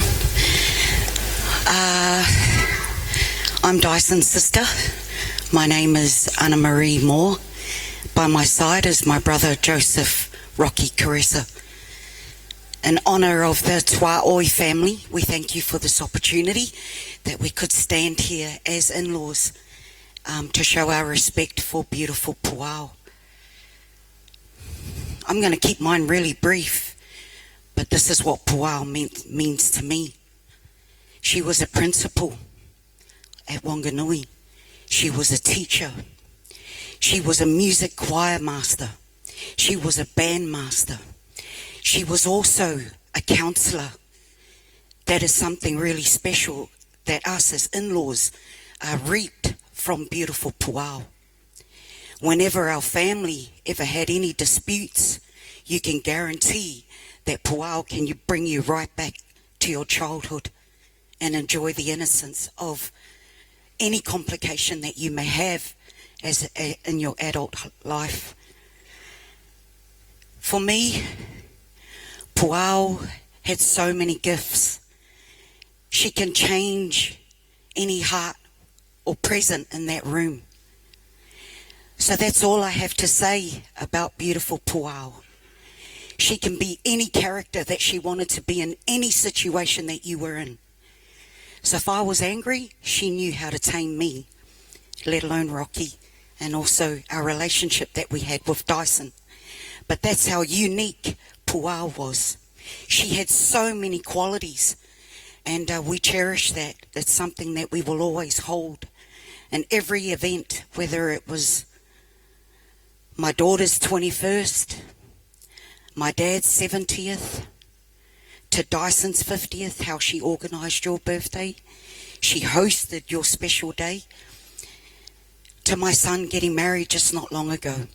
That was my last time to see beautiful Puao. She came because her little boy was part of the party, the wedding party. She made an effort just to be there for the love of my son Jim and Mel. So this is my tribute to such a beautiful woman who impacted our lives, exactly what Des said, who's also an in-law. If there's anything for me to leave behind, is exactly what Des said. It's found in 1 Corinthians chapter 13:13. This is what I think of when it comes to Puao. And now abideth faith, hope, love. These three. But the greatest of all is love. That's how I will always remember Puao. I also like to say a special thank you to Sue and Fitu. Every Caressa function, because you were living in Auckland, you were always there for your sister, both you and Fitu, your beautiful daughters, and I'll always remember that. And also to the extended Tuaoi family, thank you for accepting us as your family as well. So thank you for your time.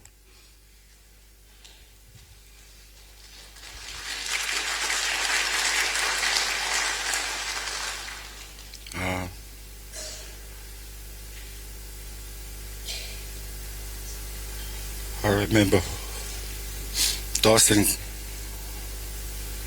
asked me to pick me up before I was out of hospital. She wants to go for a walk. I thought, oh yeah.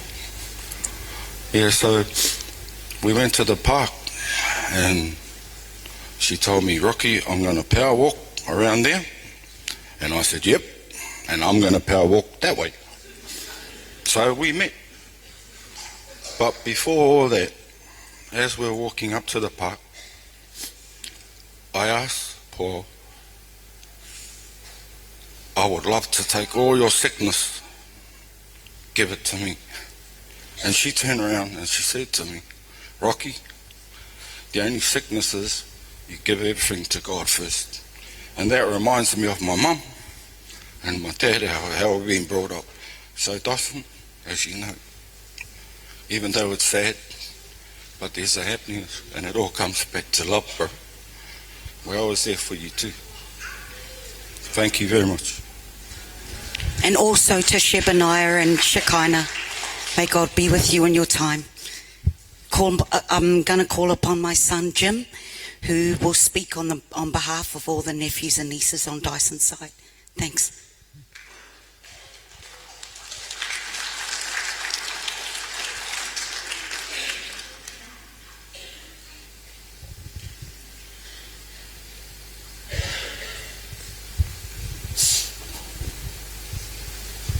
Hello everyone. So again, for those of you who don't know me, my name is Jim Caressa Moore. I am the eldest son to Jim and Marie Moore, my grandfather Joseph and Mina Caressa Rasmussen, and I'm the eldest nephew to my Uncle Dyson. Uncle Dyson is not just an uncle to me, but he's also a father. The last days that Auntie Poao had, I got to spend it with my Uncle Dyson. We'll be driving in the car. I know he's trying to get things off his mind, and just to have that time with my uncle means the world to me. So to be up here, to speak on behalf of all of Uncle Dyson's nephews and nieces, as you can see, it's only me and my sister Elvira. Not like the Tuaoe family's got heaps of nieces and nephews. It's just me today and my little sister. So I've got a few messages that I want to share with you all, especially to my Uncle Dyson and to my Auntie Poao. And this is from my little brother. His name is also Dyson, named after my Uncle Dyson. He could not be here today because he is spending his holidays, New Year's and Christmas in Ireland. So he's far, far away, and it was really sad when we got to hear his voice for the first time, and we had to break the news to him that Auntie Poao had passed. So he's given a little message that he wants to share with my Uncle Dyson and to my auntie, which my little sister Elvira, she's going to share with you.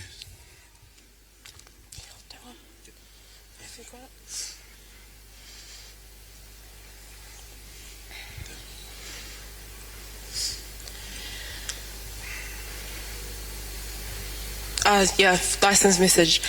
My deepest condolences to the Caressa family, especially my Uncle Dyson and cousins Shekinah and Shebaniah, with the loss of their wife and mother Poao. We will feel the absence of Poao's bubbly, nurturing nature.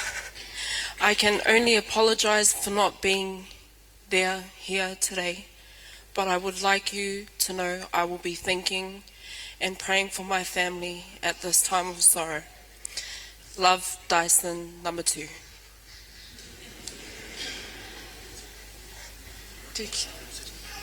Pass me my phone.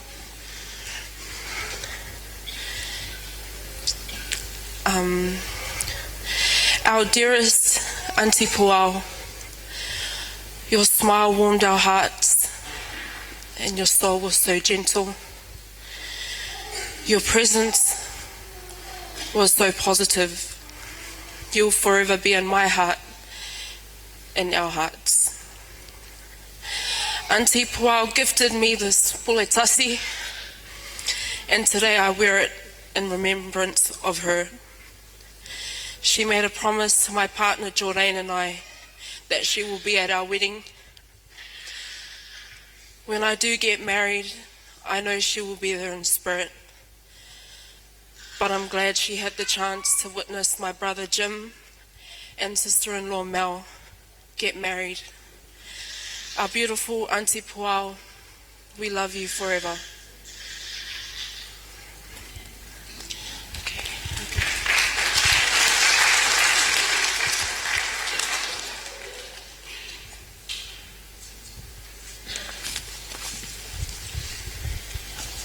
So that's Elvira and Dyson. We're the children to Marie and Jim. Also apologizing that my father could not be here today.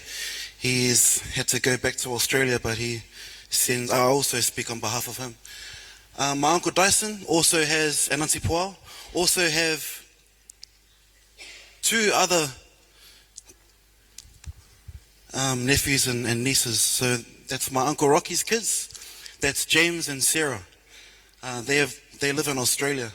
So out of everyone, it's me the oldest, And then it goes to my little brother Dyson. Then it goes to James, who was in Australia. Then it goes to my sister Elvira. And then Sarah. James and Sarah live in Australia. And they've wanted me to share something with you, Uncle Dyson.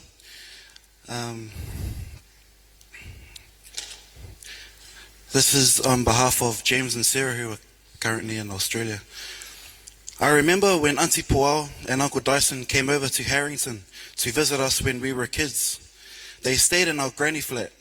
We were so excited to see them, as we didn't know they were coming. I remember sitting there listening to stories from Uncle and Auntie over and over again, probably annoying them from asking for too many stories.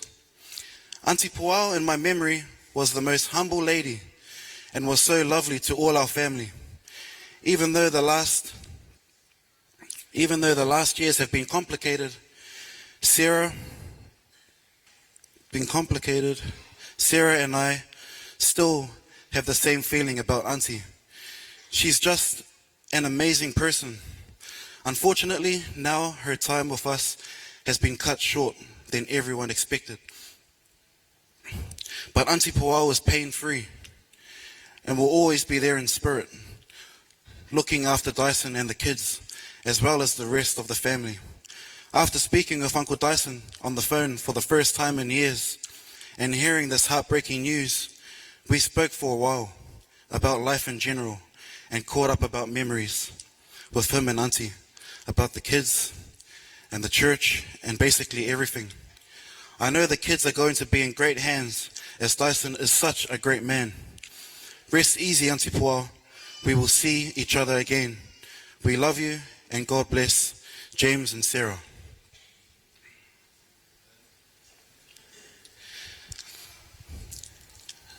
I will just share a few memories of my Auntie Poao and my Uncle Dyson. But first I just want to, my wife, Melanie, I got my other son, Little Jim the third, and Maximus. Little Jim's a bit comfortable over there, so I'll let him stay there. And yeah, thanks. But 1993, I was only just a little boy, and my Uncle Dyson, I've always been by his side. It's never been a time where I've never left until I grew up. And then there was a time where Uncle Dyson was single for a bit. So that was the time that me and Uncle Dyson got to share with each other. So I'll always be at his house in Mangrove Bridge until a lady called Poao came along. And there's a photo there of all of us sitting down in our lounge. That was the first night that Uncle Dyson introduced Auntie Poao to all of us. So I was a little bit jealous because I wasn't really comfortable with her taking my Uncle Dyson away from me. So I made sure that I told her that, hey. My Uncle Dyson said, "Oh, this is my girlfriend. Her name's Poao." And I said, "What? What?" He goes, "Poao." I said, "Oh, Poao." Every time these two will be together, they'll always be hiding away down in the garage, kissing each other, getting really close to each other. And I used to run up to my uncle and kick his legs and say, "Get away from her, man. Come stay with me, stay with me." And then my Auntie Poao, she gave me a bit of a tell-off, and I'll never forget it. I was in the car and my Uncle Dyson went to put some gas in. My Uncle Dyson wanted to take us all out, my mum, my dad, and just me at the time. They took us out to Valentine's in Pakuranga. And I said, "I'll ride off my Uncle Dyson." I said Auntie Poao to get to the back, and I'll sit on the front. But no, my Uncle Dyson said, "No, you get to the back, Little Jim." So I kind of felt sad, eh? But anyway, Uncle Dyson went to go fill up the gas. And then my Auntie Poao said, "Oh, just fill it up, babe. Just fill it up and we'll be waiting for you." Then I said to her, "Can you not please call my uncle babe, please?" And she turned around and she said to me, "Jim, look, you've been a pain in my neck ever since I've met you. So you get it straight and you get it right now.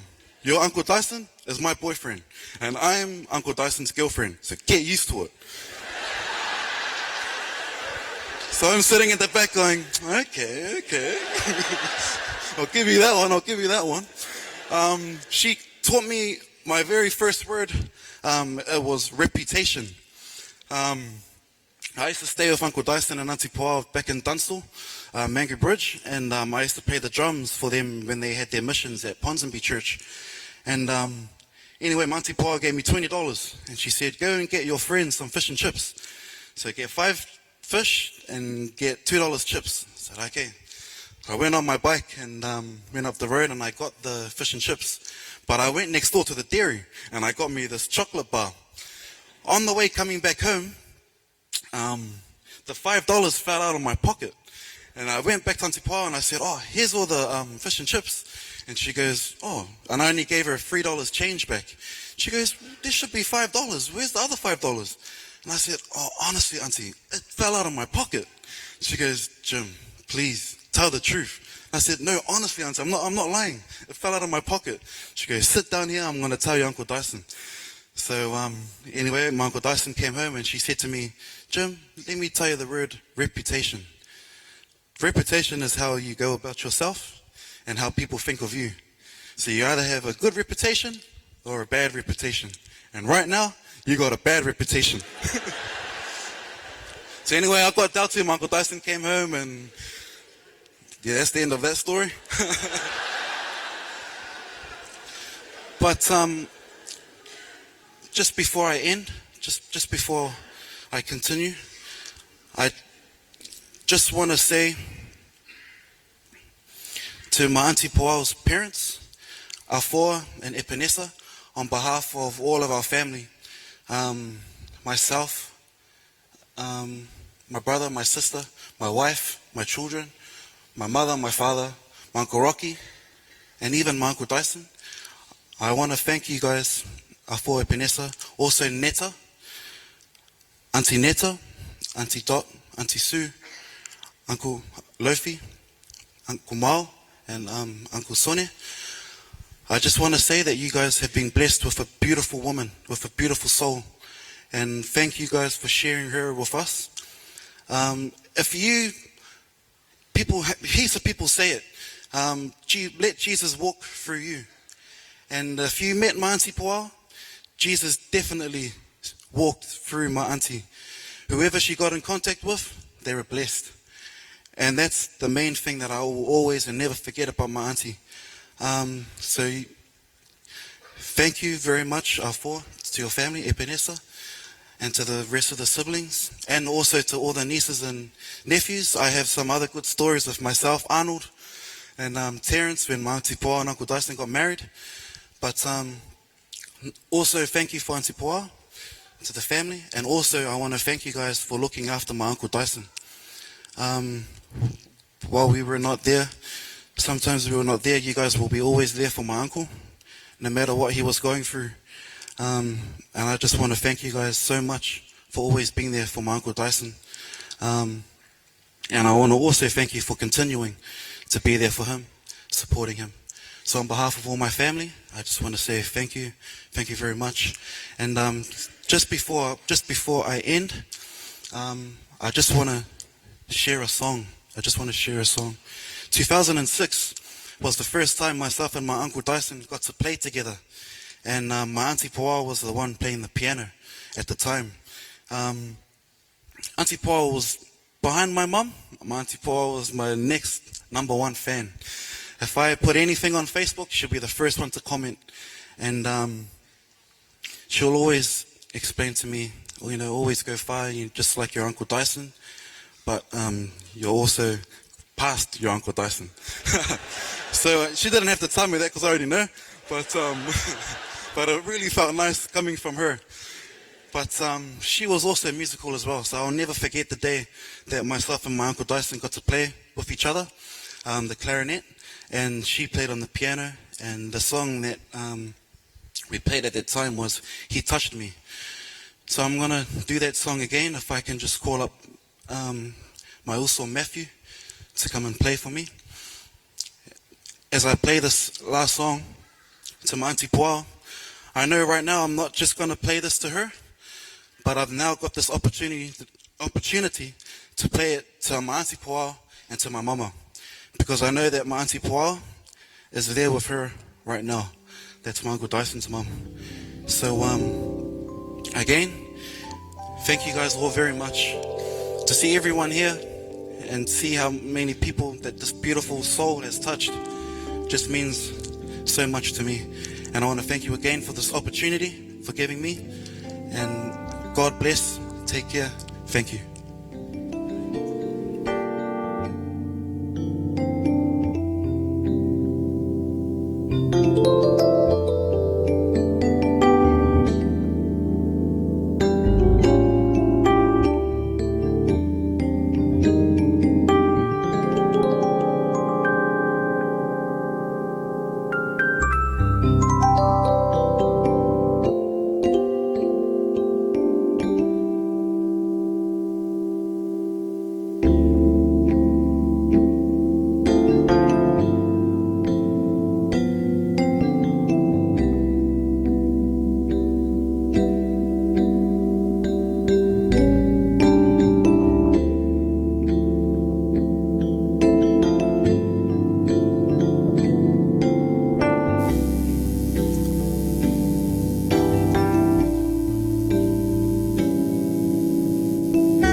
This song that we're going to try and sing tonight talks about we're going to make it. We're going to try and make it with the love of Jesus Christ this evening. We go through so many things in life, but when it comes to death, you know, death has no respect for life. But we praise the Lord for our sister here tonight. So please bear with us, and may the lyrics of this song speak to you tonight as it does to us as a family.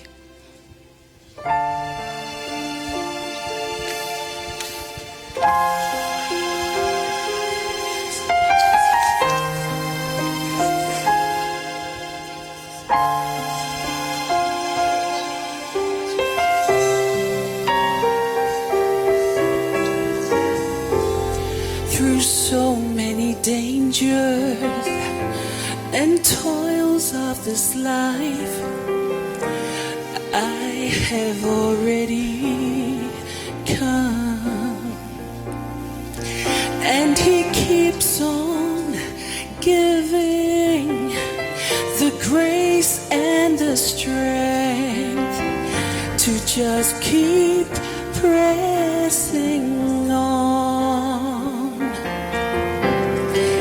And He's given the promise, and I'm gonna stand on every word His holy word has said, and I'm holding His hand, and I'll never fear, wow, for what lies ahead.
Despite all my good intentions I've had, sometimes my strength can fail. And though I have tried the very best that I could, my weaknesses prevail. But then I remembered the promise He made, that in my weakness He is strong. And that's how I know whatever may come, His steady hand will lead me on. And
Working?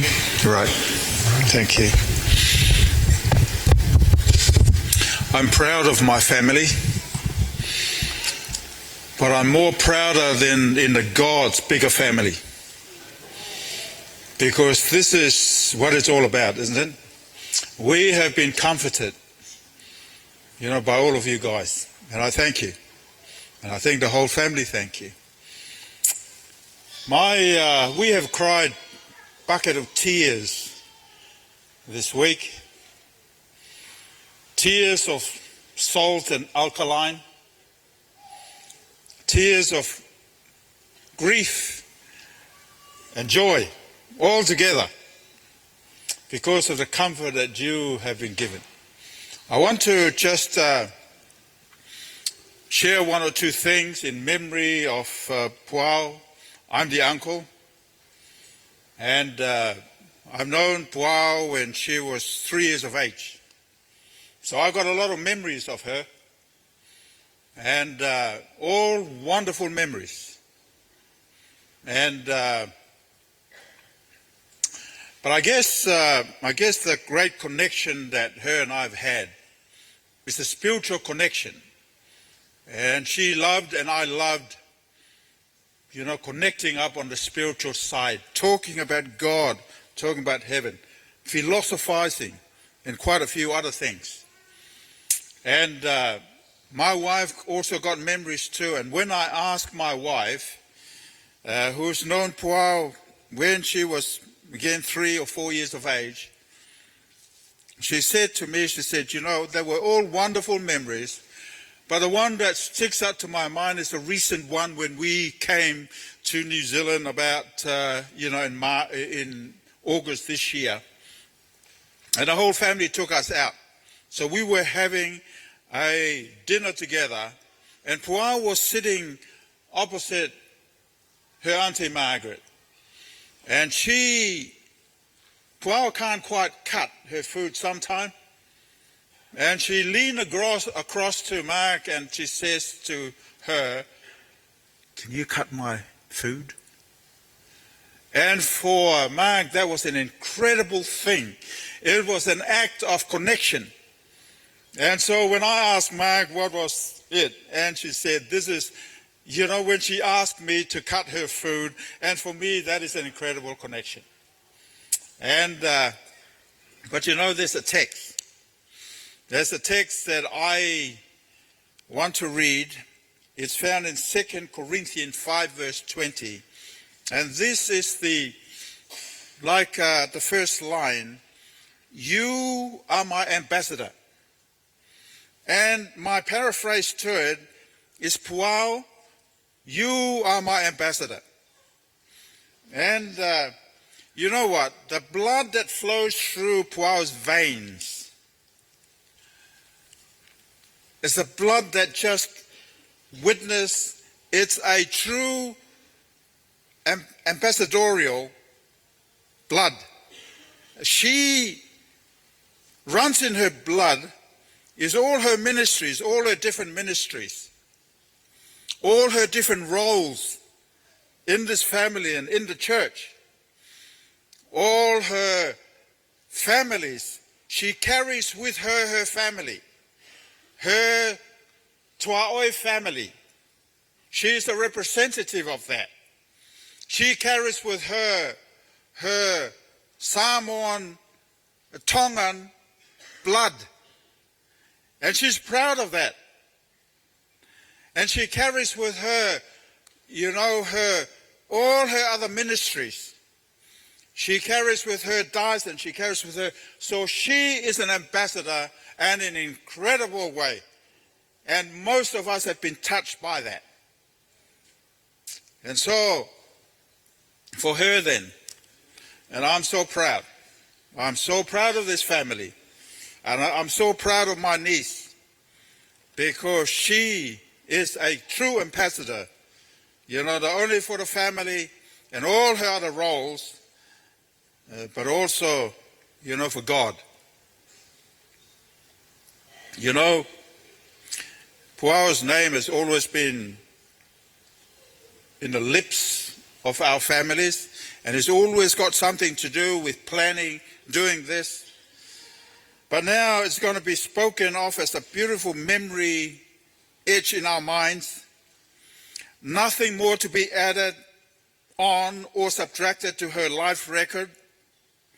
She had run her race, and the judgment has been done and concluded in many of our minds about her life.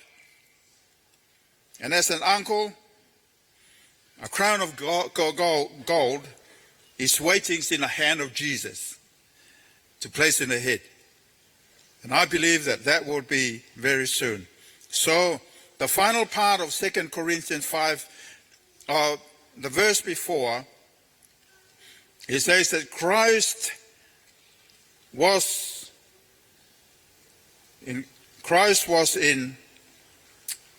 his servants, reconciling the world to himself. And I want to paraphrase that and say that Christ was in Puao, reconciling families, reconciling the world. And you know what? I'm looking forward. I am absolutely looking forward that our tears are tears of joy.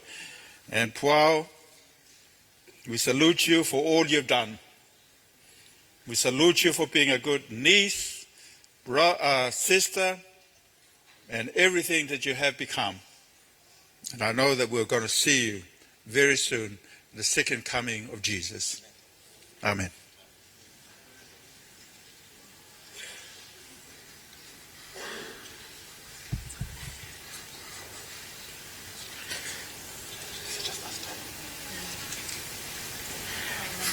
Okay, my name is James, and this is my sister Kiona.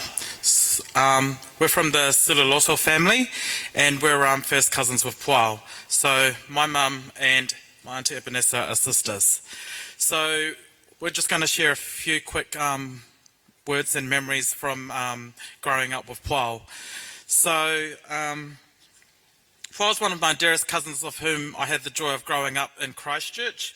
And they used to live down the road from us in Papanui and Bishopdale. So we were pretty much neighbours, going over every night or every Sabbath for Friday night dinners and Sabbath gonga'is. So every Sabbath I would just quickly run into one of my cousin's cars and just jump in, and they go, "Where are you going?" And I said, "My cousin Paul said I can come for lunch." And I'm coming for lunch because I always loved hanging out with my cousins. Other memories is I went to the same school with Sonny and Puao, with my brother Chris. We went to the Christchurch Adventist school. So back in those days, Sonny was saying that we had whapapa for lunch. Well, that's true, because my grandmother made it for them, and it's like, if they didn't share it with us, we'd go and tell our older cousins, his sisters, who was looking after my grandmother, to say that our cousins weren't sharing, but the only one that would share with us was Puao. So Sonny was the one that would never share, but I'm always thankful for my cousin for sharing her lunch with us. So I'm going to share the last 5 years quickly with you, because I live in Australia. I come to Auckland quite a bit to visit my siblings that live here in Auckland. But every time I would stop into, when I visited Auckland, I don't go stay with my siblings. I actually go stay with my cousins. And I'm always visiting Sue, which is who's my, like my second mother with Dot. So I can't split them between. But I would always give them a break when I came to Auckland, and I would pick up Puao, take her out for breakfast, and just do whatever she wanted, just to allow Sue and Dot to do whatever they wanted, and just spend time with her. So I did get the pleasure of going out with Puao last week for our final breakfast. Sad to say. But I'm really happy that she's now resting, because the time that I shared with her and the pain that she was going through was really dear to my heart, and it was just so painful to see, but I'm very happy that she's resting. So I do have so many memories that I can say, stories about Paul and Dyson, but Dyson, just stay strong. We're here for you. We love you and the two kids, Shebaniah and Shekinah, and we're one family that will be here with you all the way. Talofa lava. My name is Kiona Sina Sangapolutele, and I'm one of Puao's cousins. Puao and I weren't actually close growing up in Christchurch. I think I was her younger, annoying cousin, and she was the cool one, the cool older cousin who we all looked up to. It wasn't actually until we both ended up in Auckland and we bonded over our daughters when we became first-time mothers. And every holiday, Shekinah would either be with us or Raina would be with you, Shekinah. But of course, as always, Puao would do all the planning and tell me who was sleeping where and when.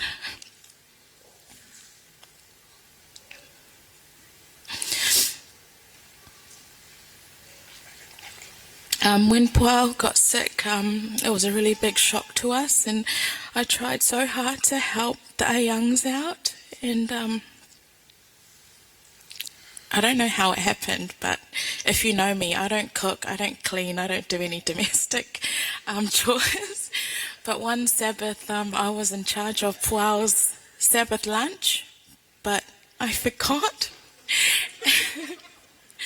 And I tried to go get her some sushi.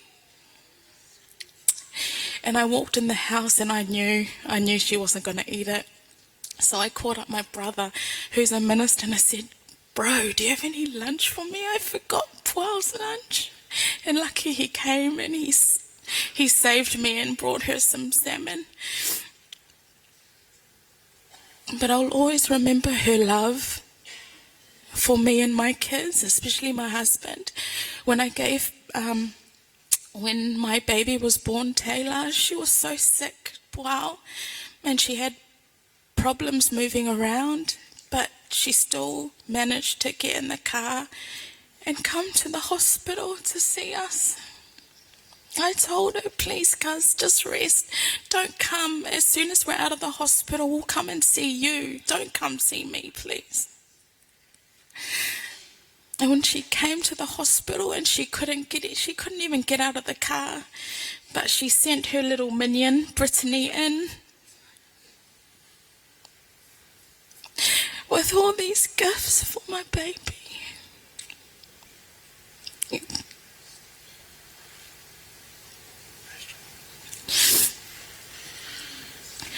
We were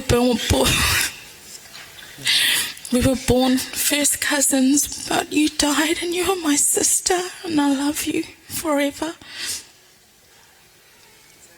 what are we doing? Is that it? That's it. Love up. She wants it.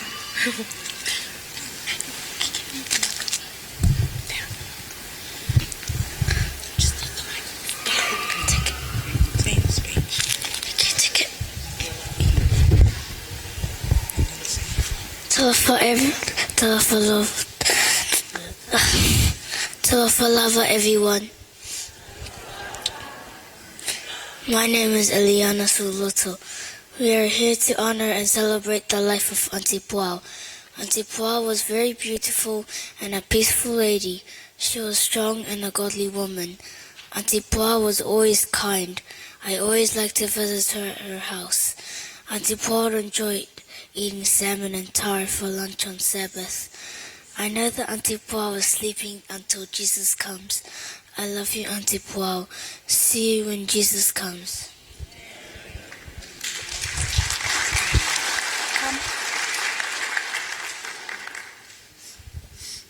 You don't have to.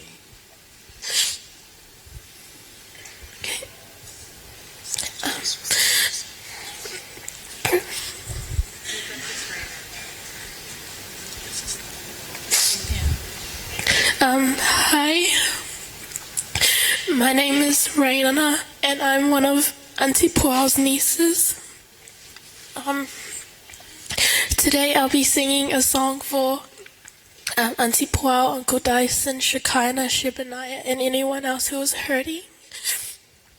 And today I'll be singing When the Fight Calls.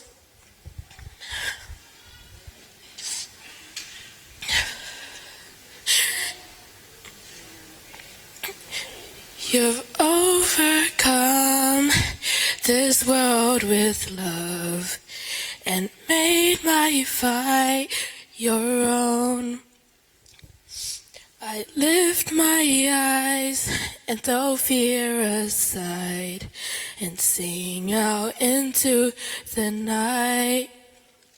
'Cause even when the world caves, even when the fight calls, even when the wars wage, oh take heart. And I know you were greater, forever you were Savior. I will sing your praise with all that I have, with all that I am, Lord. With all that I have, with all that I am, Lord. I won't let the storm wither my heart, won't let the darkness beat me down. Sing in the night my hope alive in you. I'll walk through the fire and not be burnt, pray in the fight and watch it turn. Jesus, tonight I'll give it all to you. I'll walk through the fire and not be burnt, pray in the fight and watch it turn. Jesus, tonight I'll give it all to you. 'Cause even when the world caves, even when the fight calls, even when the wars wage, oh take heart. And I know you are greater, forever you are Savior. I will sing your praise with all that I have, with all that I am, Lord. With all that I have, with all that I am, Lord. Thank you.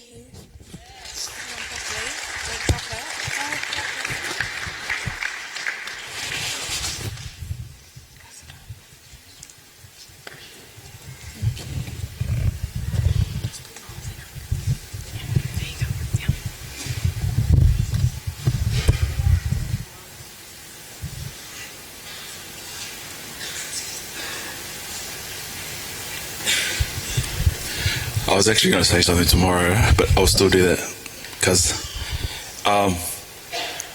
Uncle Afo, Ebenezer, Annette, Dot, Sue, and the rest of you guys, you all know I'm here because Dad couldn't make it this weekend. Yeah, come up here. My sister's here with me also. So my name is Andrew Mariner. My father is Iremia Mariner, and he's the oldest of the Mariner family. We're from Sydney. That's where Mum and Dad are. Mum and Dad heard of the news of Puao's passing on Wednesday, and they cried like they just lost their daughter.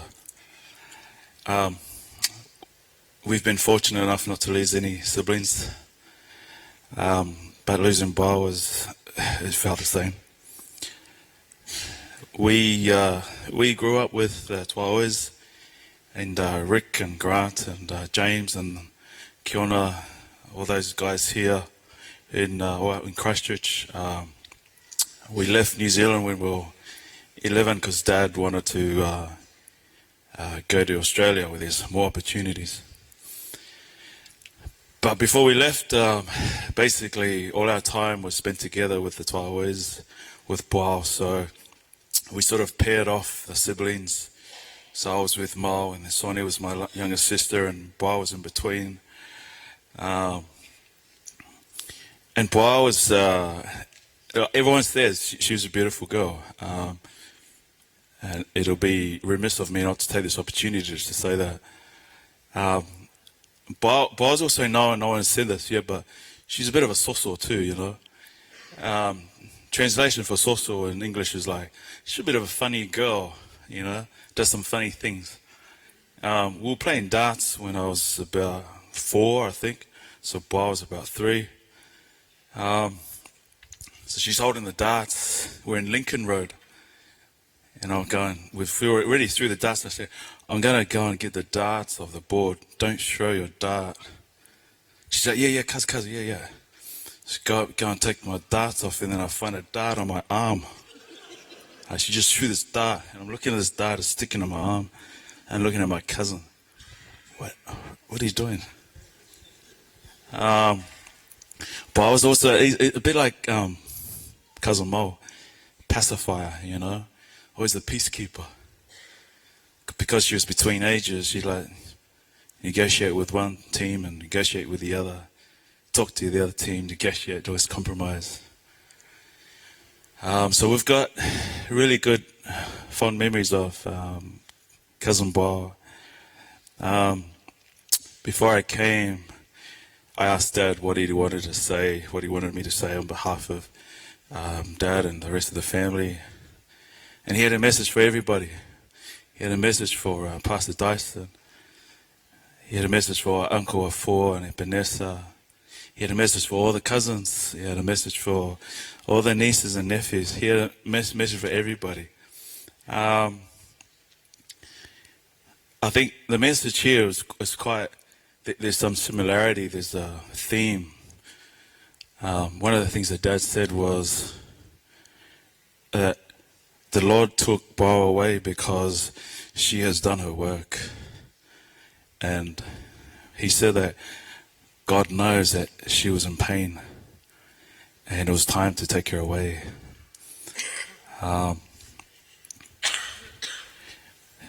He said it doesn't matter how much pain she was in, she continued to do Lord's work. And he said that Uncle Afo always follows her everywhere she goes because he knows how unwell she is.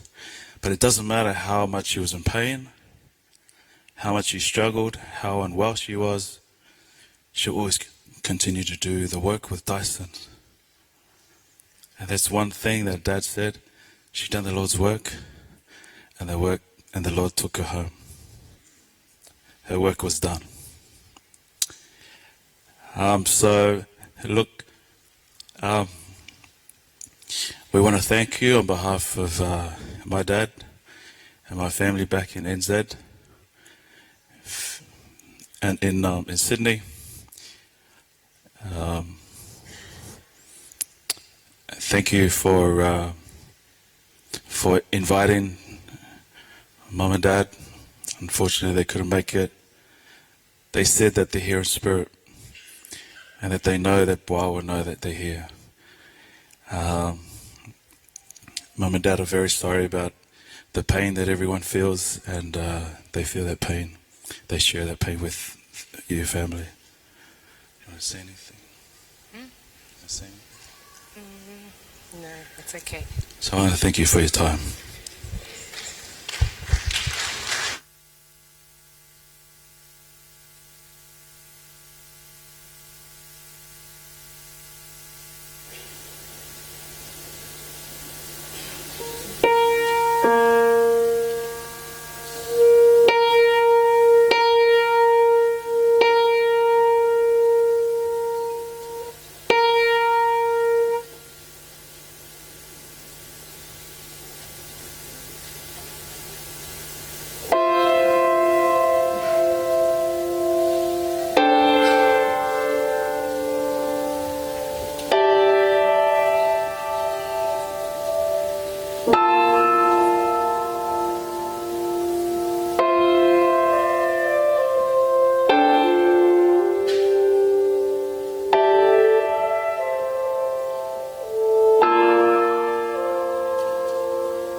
We're going to invite Dyson's family, the Pukapukan family, to come forward now. But while they do that, while they're preparing and setting, I'm wondering if you just turn to someone beside you or even behind you, and maybe you share a little memory that you have of while they're coming forward. Would you do that for us? Maybe just share with someone beside you just one thing that you liked about or remember the sister about, because we may not all get the opportunity to come up and share a thought.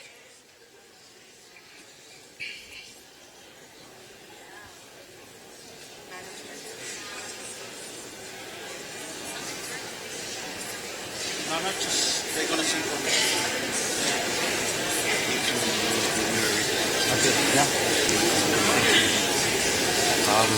Yes. Ready, man? I'll win there.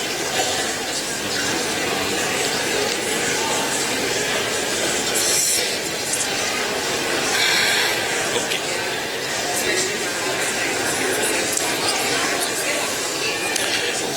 Kia ora.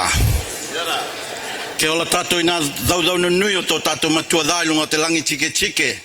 Kona nā maina te vāia lelei no tātou ke lolo mai ki loto o tōna wale. Ke talapada I te olanga lelei ana nā mai no puao.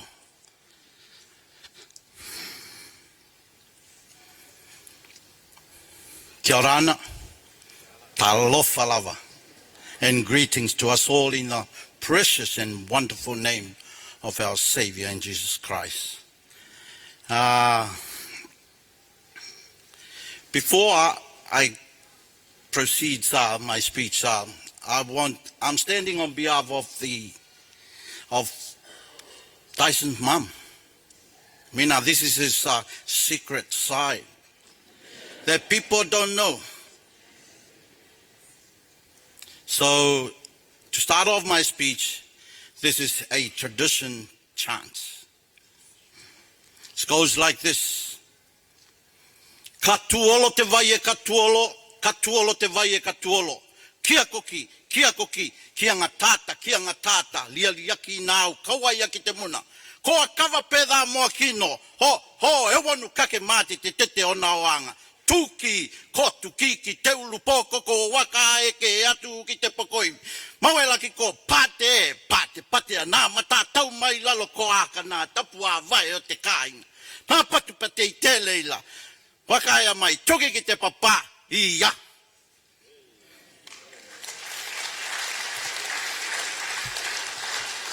Samoa was mentioned in that chant for a reason. I'm establishing Dyson as a Pukapukan now. All from the start, we heard Samoa.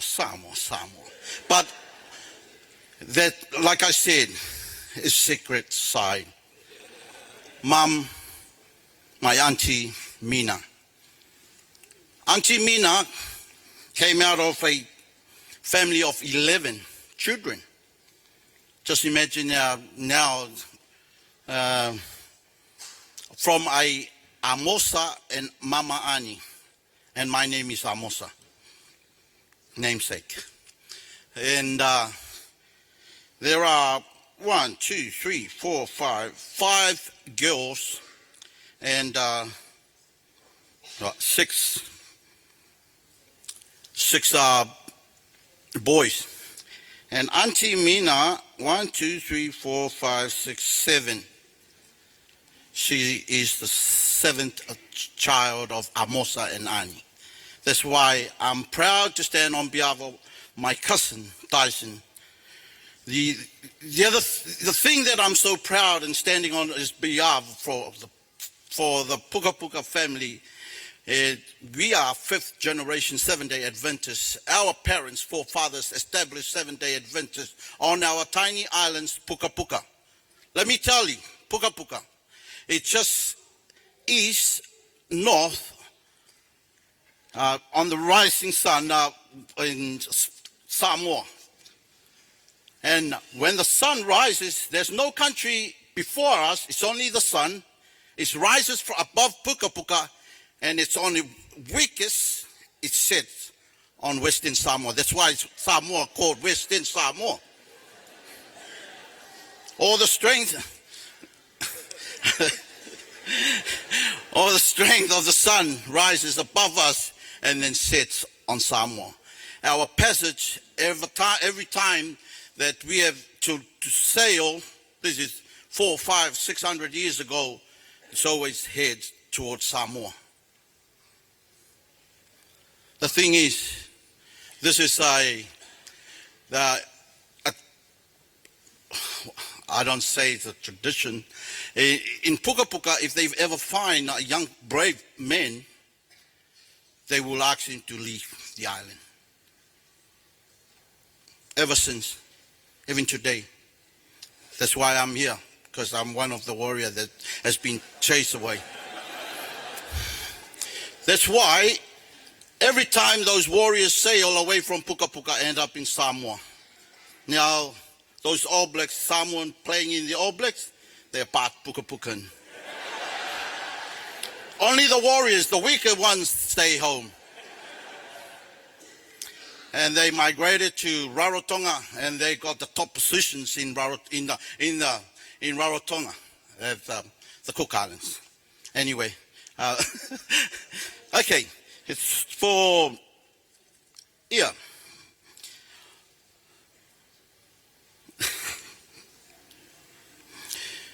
Hey, thank you to the Toa Oi family. Thank you for having our son. And there are a few of our people here, the leaders, and some ministers from other denominations. At the end of my speech, we will sing a wonderful special item to honor Puao. She's what a lady. Wow, wow. But I love the name. To finish up the rest of the name, Puao Lele. Definition in Puka Puka, the ascending fragrance.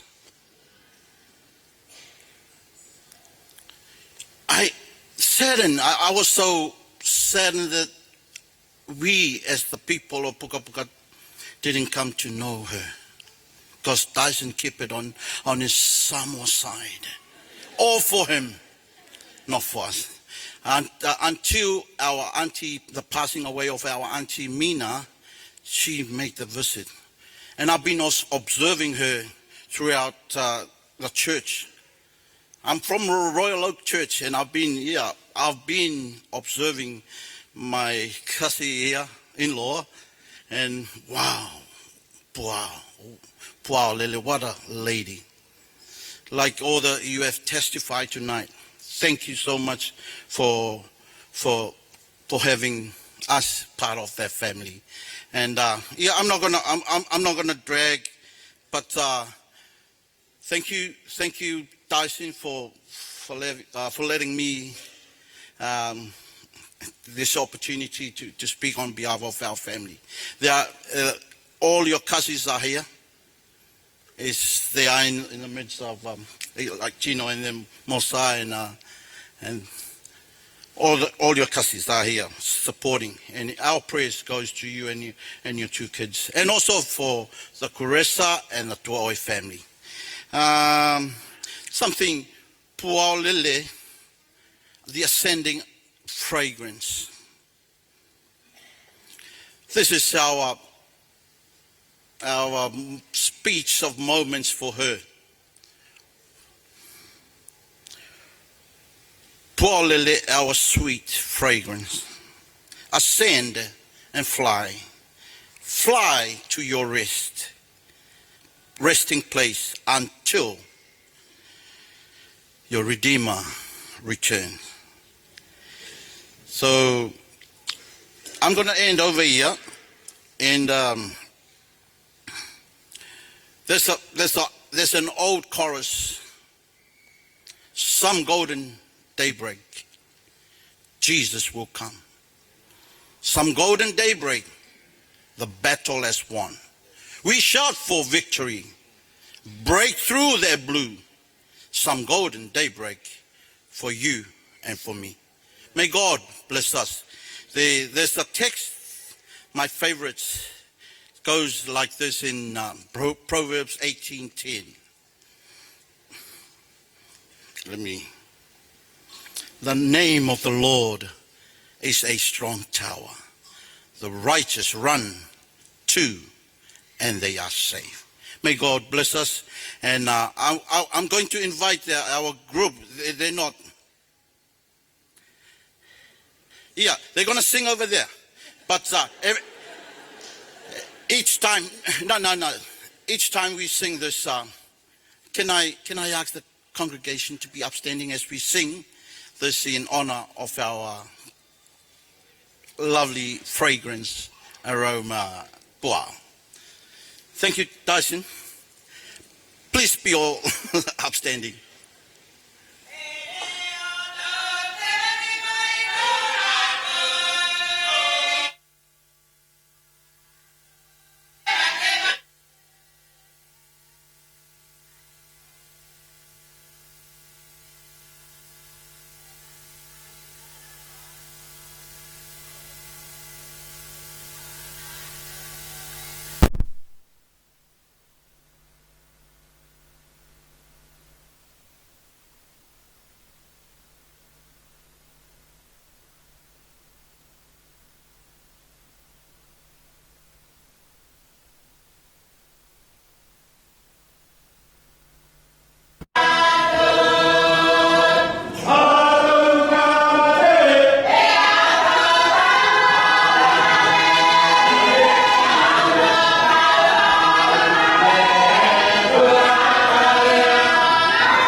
Talo for everyone, especially to Pastor Dyson Carissa, your children Shekinah, Zephaniah, and the grieving families.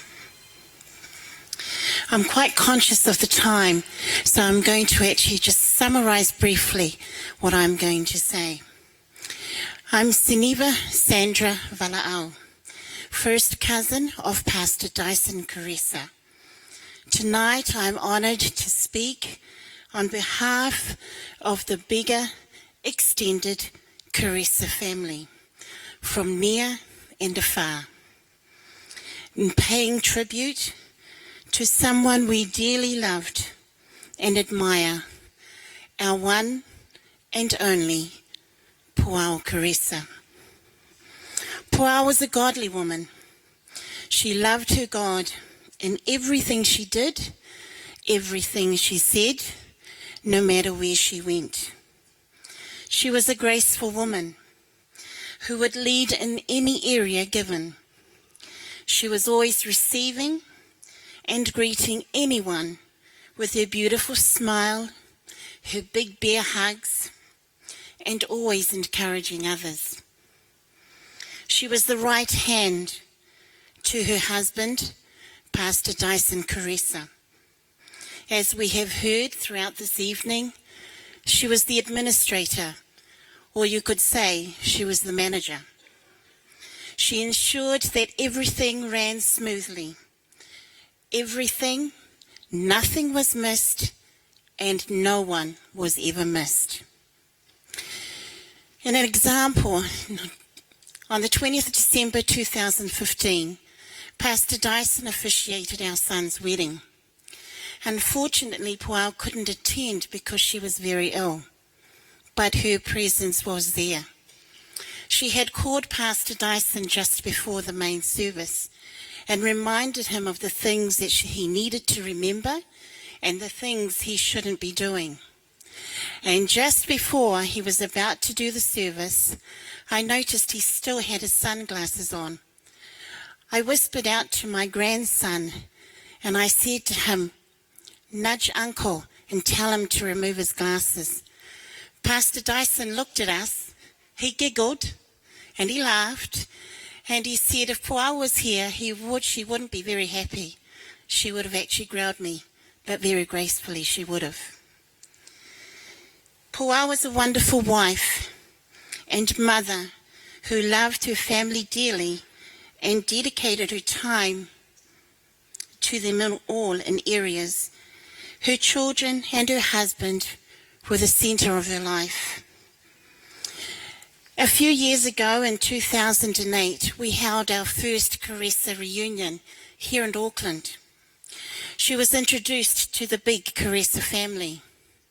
Here, she was welcomed, she was embraced with the Caressa love, and we too received that love from her. Some people say, behind a good man is a good woman. I'd like to say in Dyson and Puao's case, there was none of that. They were, and still are today, a team. There was no one in front, while the other worked in the background. Dyson and Puao worked in unison, and we all know that, and we all seen it, side by side. So tonight, I can surely say, and I can surely vow, beside a good man, there was a great, great woman. Puao was a warrior, and she had that fighting spirit that she would never give up, no matter how big or how small. She fought spiritually, physically, and mentally, but she was always accessible to anyone and everyone. She was very proactive, a woman who did nothing in halves, always had time for anyone who needed her attention. And so I say, in the end, Puao lived her life and used her God-given talents to serve him, to serve her family, and to serve others.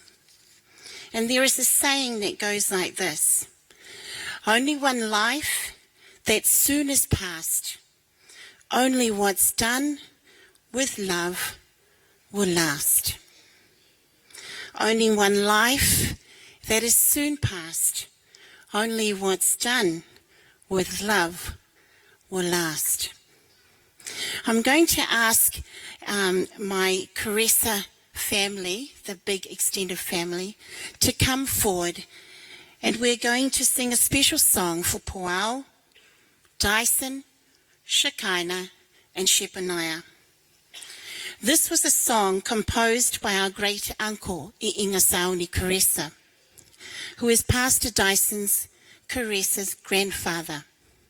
He was also the one who wrote the Samoan national anthem, Samoa Tulai. Perhaps you can see where Pastor Dyson Caressa received his musical talent.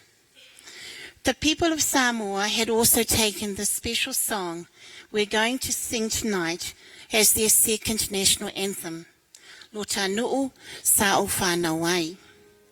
It shows one's love to his land and to his people. For many, it is a love song. It's a stirring celebration of Samoa as a country and as a somber plea for us as a people to hold on to our inheritance, our pride, and our dignity. This is our love song to Poau, Pastor Dyson Caressa, and their children.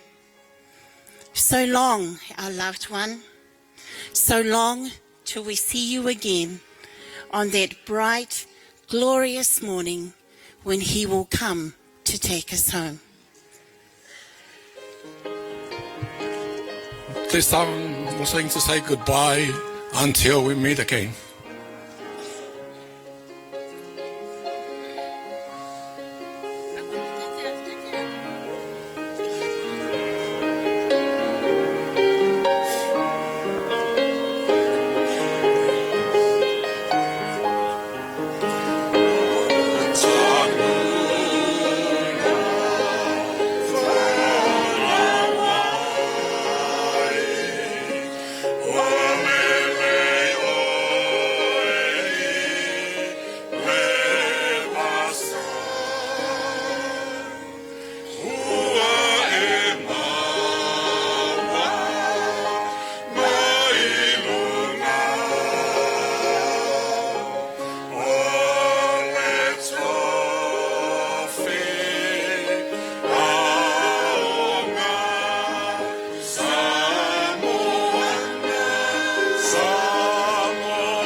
Alofa lava to everybody who are here tonight. My name is Susanna June Zaulapapa. I am part of the Mariner huge family. And for me to Puao, we are second cousins. My dad and Auntie Epenesa, they're first cousins. So on behalf of the Marana family, here is your molimau. And before I say my molimau, I'm not going to say a big one. I want to pick up very important part of our relationship with Puao, because she is not only a cousin to me, a sister to me, and a mother to my kids.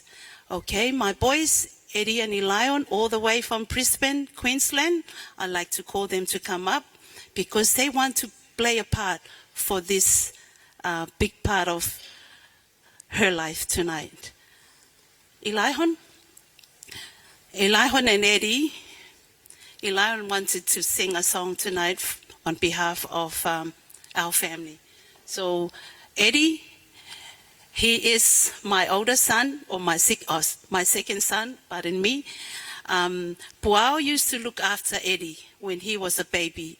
Every weekend, Puao always loved to have Eddie in her family. And that's how important Puao in our life. Because she's a kind, loving, sweet, you can name. It's all in a big, huge package, the life of Puao. So later on, Eddie, we're going to play you a special song. But Elion and the two cousins are coming to sing a song first.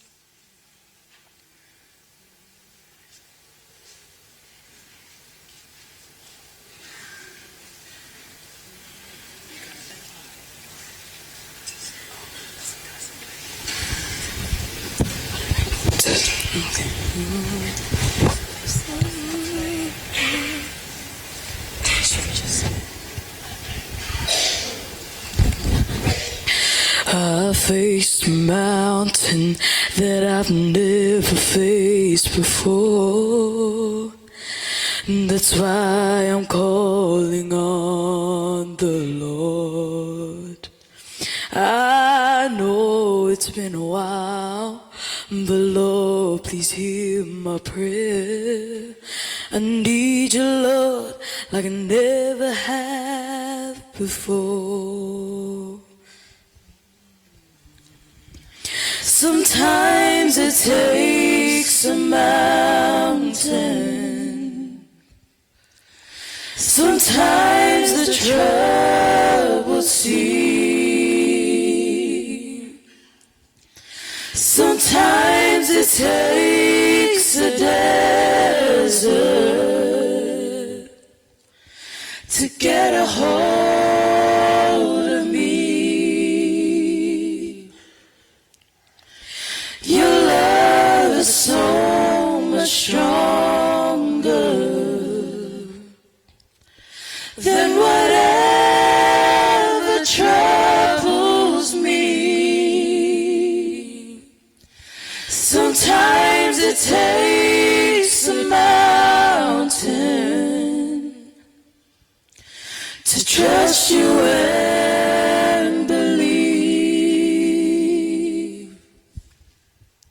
Forgive me, Jesus, I thought I could control whatever life would throw my way.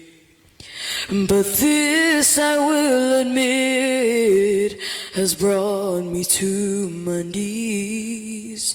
I need you, Lord, and I'm not ashamed to say, oh, sometimes it takes a mountain. Sometimes the troubled sea. Sometimes it takes a desert to get a hold of me.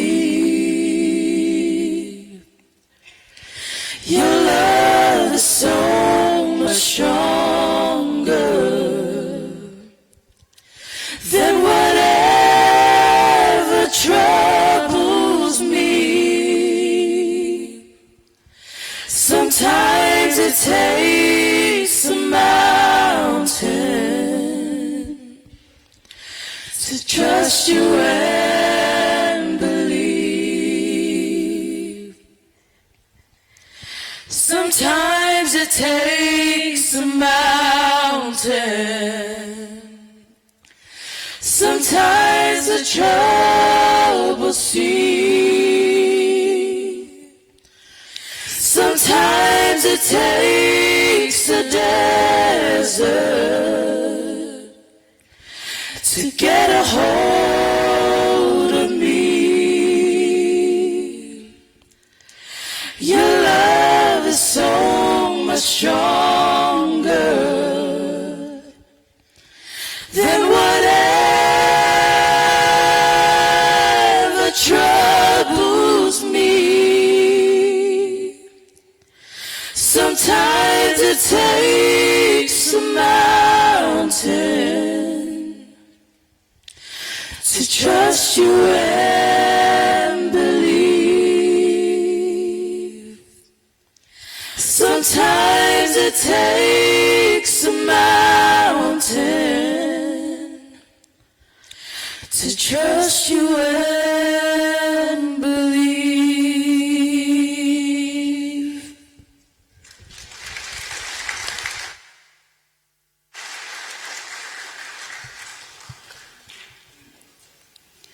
My relationship with my cousin Puao is very close.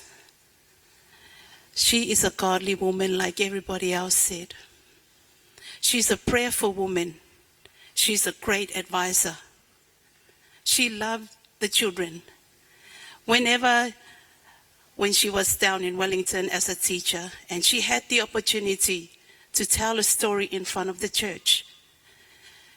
Before Puao came to the front to tell the story, the children just love running because they know that Puao is telling a story.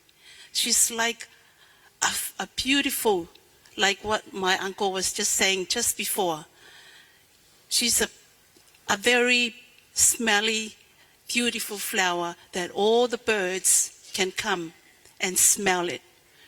And that's how close I am to her.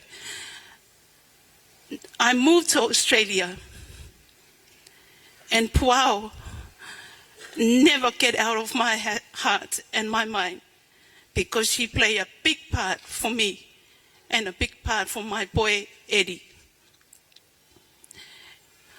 I always dress up well because of Puao.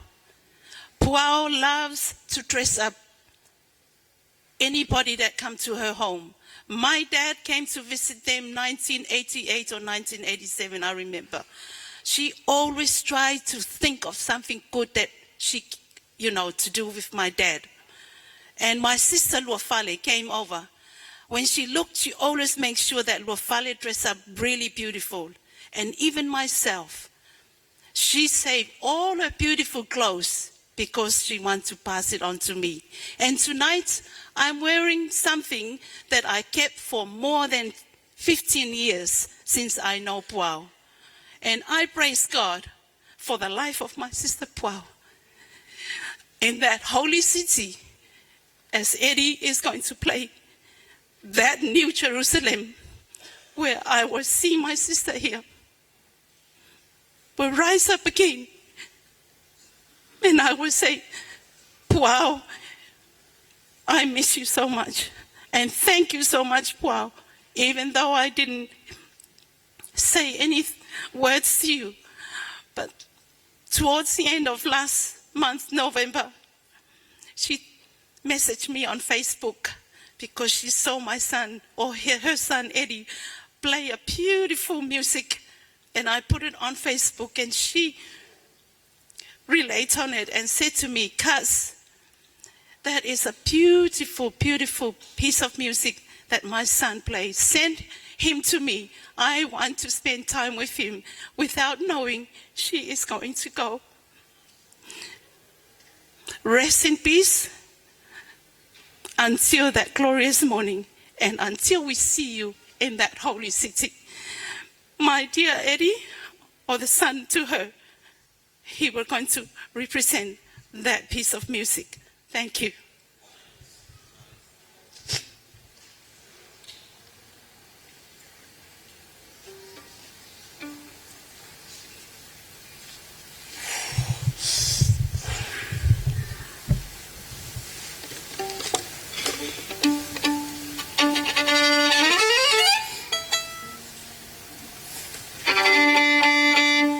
Thank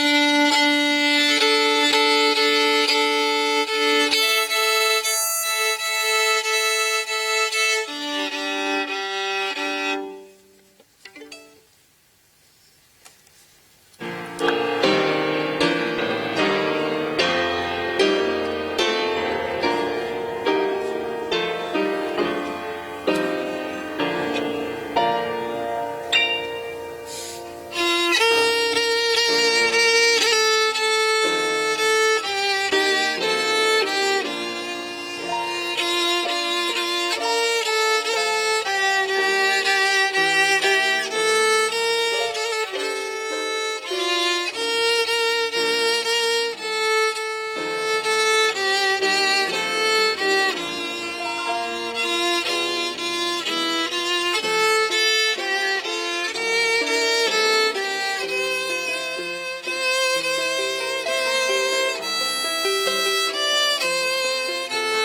Kia orana, talofa lava and greetings.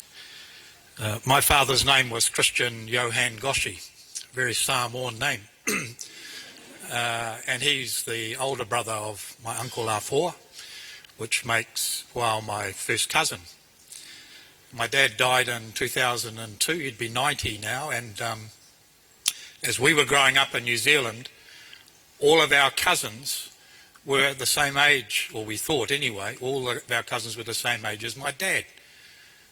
And we called them auntie and uncle as a result. And it wasn't till about 15 or 16 years ago that I got to know that I had this wonderful group of cousins that you've heard speak tonight about their beautiful sister. So I'm here representing the Goshi family to bring love and greetings from my brothers and sisters and my mother to my beautiful family. Like most families now, they're spread all around the world, and so I'm the sole South Aucklander left here to represent. We grew up here in Papatauitai, so it's a special place. I really only got to know Puao in the times of her illness. It's very strange when you only get to know about your family and get to meet them in the way we have over the second part of your life. And I only wish I had got to know her a great deal better, because the times that we did spend together, she wasn't well, but her love and her heart shone through. I just want to say a special word to Dyson.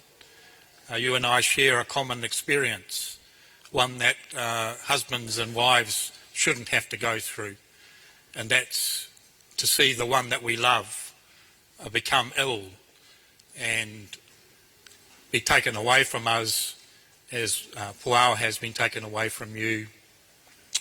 Luckily for me, my wife is still with us, but she's much diminished from the person that she was back in the day. So my heart goes to you, Dyson, for what you have had to go through with your beautiful wife, and it's a thing we share in common, and it's a pain that we share. So I go back to the beginning of the service and just say that as a family, we share the pain, we share the grief, but we share the love for this beautiful woman.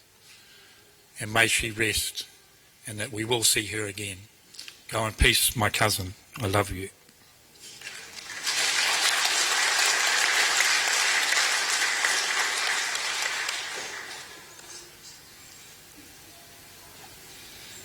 Thank you, Mark. Thank you, everyone, for your kind words. I'm very conscious of the time, and in our grief, sometimes the time escapes us, and we do apologize. And thank you for just coming and sharing this evening. I know that there are many others that would like to share a little reflection of your connection with Puao Lele. But I want to let you know that it was Puao that actually had thought through if anything should happen to her. And in a typical manner of my little sister, she decided that I don't want my burial to be the next day. And so she requested that if anything should happen, have my family service, have a break, because she wanted her family to be fresh for when she would be laid to rest. And so as we bring this evening to a close, I want to share with you that my sister's final resting or service will be held right here on Thursday morning at 10 a.m. And we would invite you to come and share in that final service. You get to hear a few more testimonies, and we are glad that some of the family are going to be able to share the word and bring comfort to all of us as we bring it to a wrap. At the conclusion of this, one of Paul's favorite hymns, the family has decided that we are going to open her coffin, and we're going to allow the extended family and friends for you sometime to come and pay your respects. It won't be open again once it's closed here, just for the family. Tomorrow it will be, but on Thursday it will be closed. So please, you are more than welcome to come and have a viewing. But we do ask that you heed the request of the family that no photos be taken, and that you just take that moment to reflect on how God has blessed her life. So I'm going to invite the singers to come up, and church family, friends, wherever you've come from, to share in this evening. Pua was a lover of God. She knew her purpose in life. She wasn't perfect. She knew that too. But she certainly knew that her name was written in the book of life. Why? Because Jesus said so. And who are we to doubt that? And Jesus said so. So stand with us and sing Jesus' story, for it's an extension of her story. Lift your voices.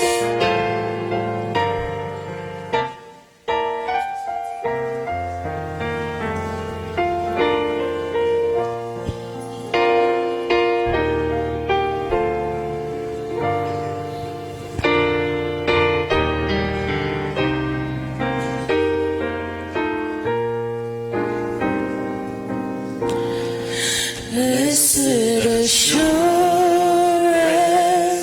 Jesus is mine. Oh, what a foretaste of glory divine, heir of salvation, purchase of God, born of His Spirit, washed in His blood. Sing, church. This is my story. This is my song, praising my Savior all the day long. This is my story. This is my song, praising my Savior all the day long. Ladies, please. Mission, perfect delight, visions of rapture now burst on my sight.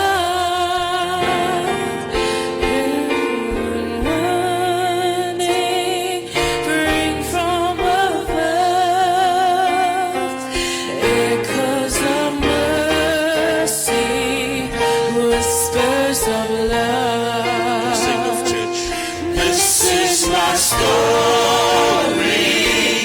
This is my song, praising my Savior all the day long. This is my story. This is my song, praising my Savior all the day long.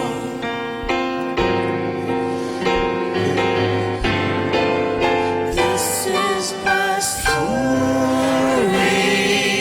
This is my song, praising my Savior all the day long. This is my story. This is my song, praising my Savior all the day long. Just your voices, church. This is my story. This is my song. Praising my Savior all the day long. This is my story. This is my song. Praising my Savior all the day long.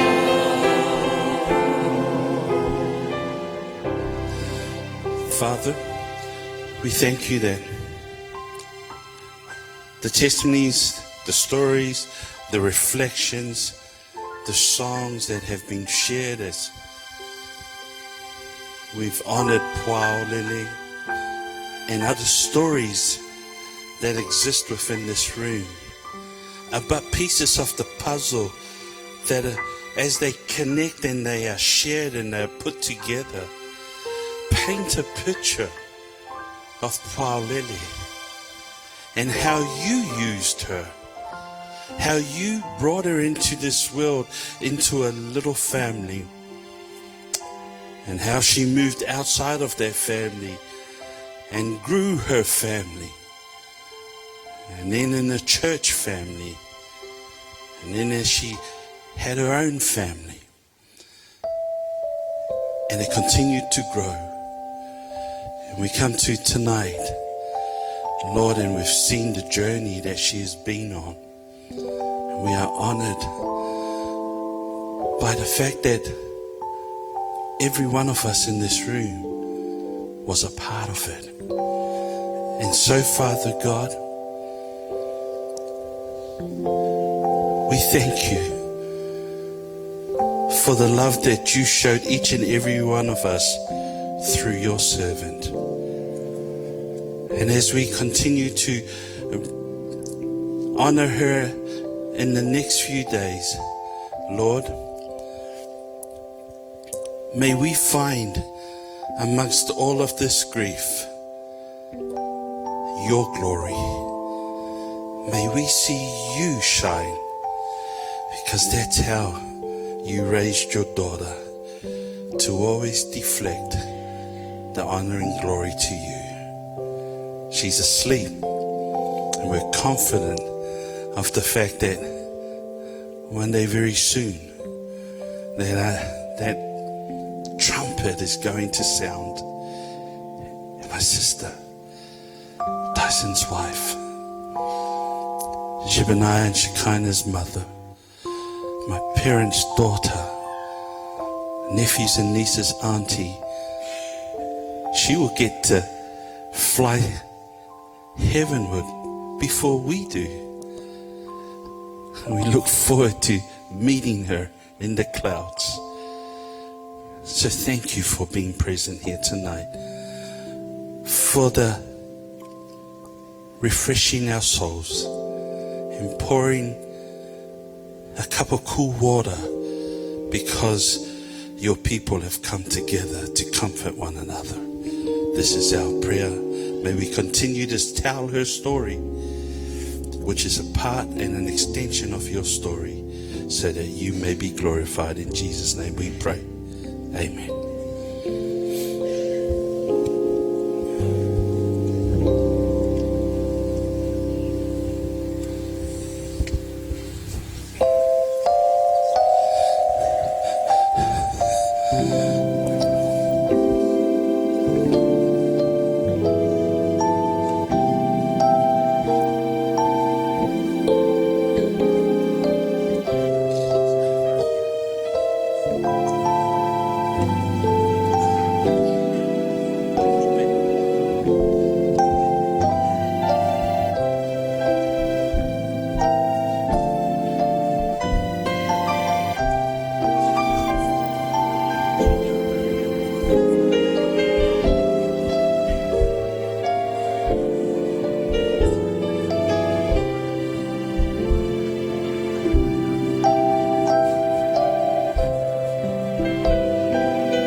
respects, because of our time restraint, please, you're more than welcome to make your way forward if you would like to pay your respects.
your faith in me has done for my soul.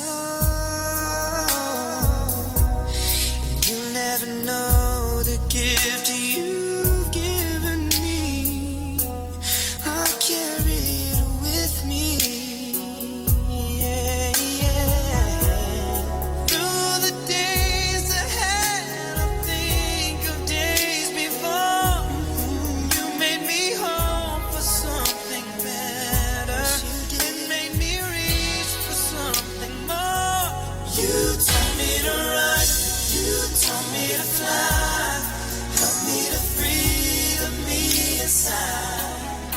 Help me hear the music of my heart. Help me hear the music of my heart.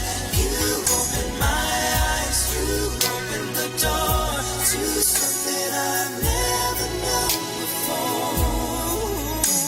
And your love is the music of my heart. Music of my heart.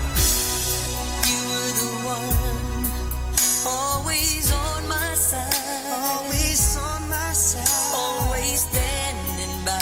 Always standing by. Seeing me through. You were the song that always makes me sing. I'm singing this for you. Everywhere I go, I think of where I've been, and of the one who knew me better than anyone ever will again. You taught me to run.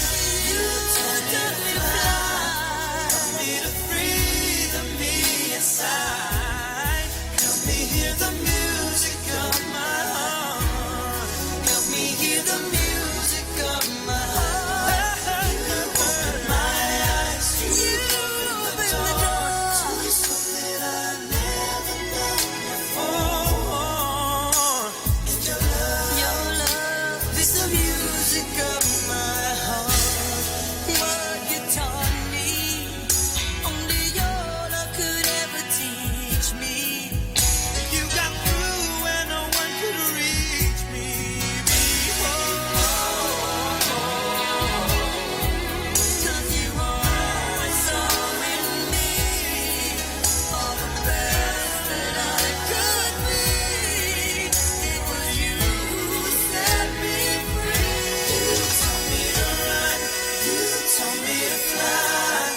Help me to free the me inside. Help me hear the music of my heart. Help me hear the music of my heart. You taught me to run. You taught me to fly. Help me to free the me inside. Help me hear the music of my heart.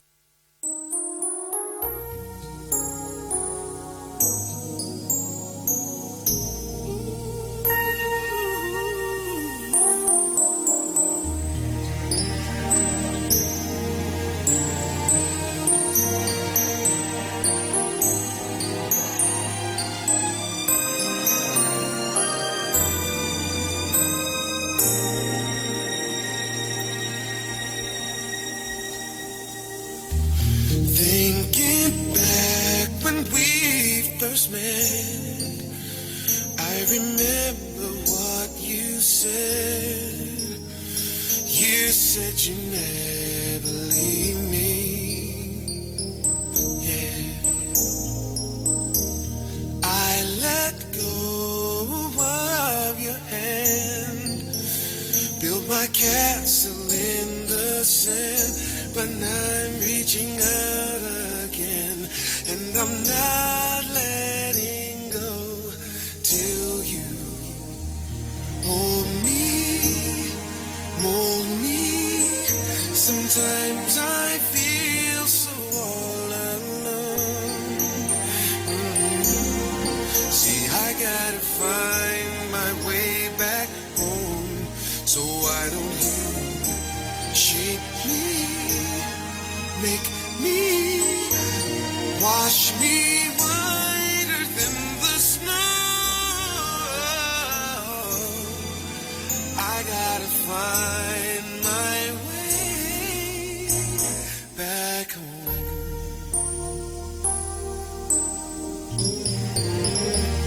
Master, upon my knees I pray. I just wanna be the clay. Put your arms around me. Yeah. Place my life in your hands. Lord, I know I'm just a man. Lord, you understand. This time I'm not letting go till you anoint me, appoint me. Sometimes I feel so all alone. See, I gotta find my way back home. So why don't you chastise me, baptize me, wash me whiter than the snow. I gotta find my way, 'cause I'm lost and alone. I've been wandering long enough to know. Humbly I search for you, and I'm not gonna rest till you choose me, use me. Sometimes I feel so all alone. I am on my way back home. So why don't you direct me, bless me, wash me whiter than the snow. I am on my way back home.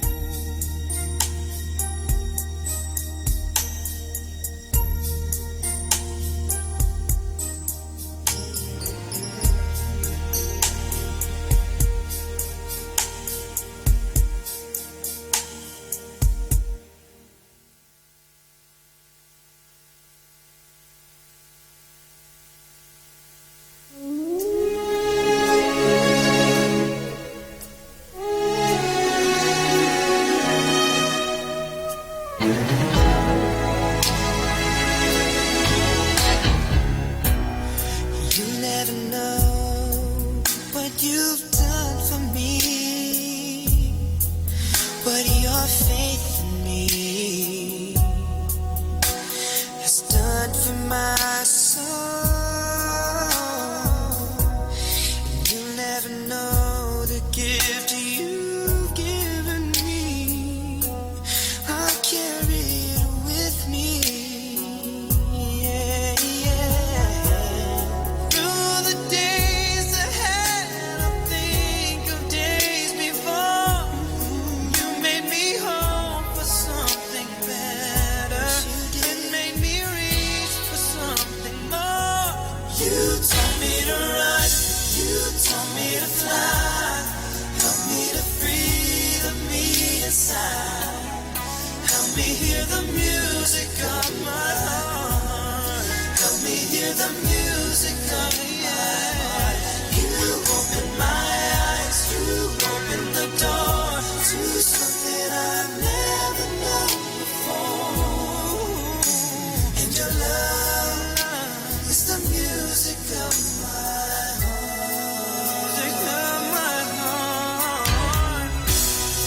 You were the one always on my side. Always on my side. Always there.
Hello?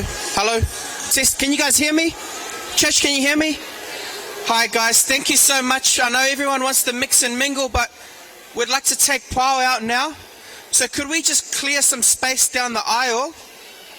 And if possible, could we maybe just have a bit of quiet, please, while we take Pau out? So can one of us, Lupe, can we just somebody make sure that the foyer area is clear so we can take Pau out now to the hearse?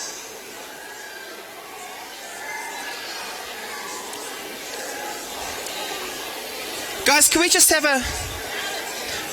a moment of silence, please, just as we carry Pau out? Thank you, family.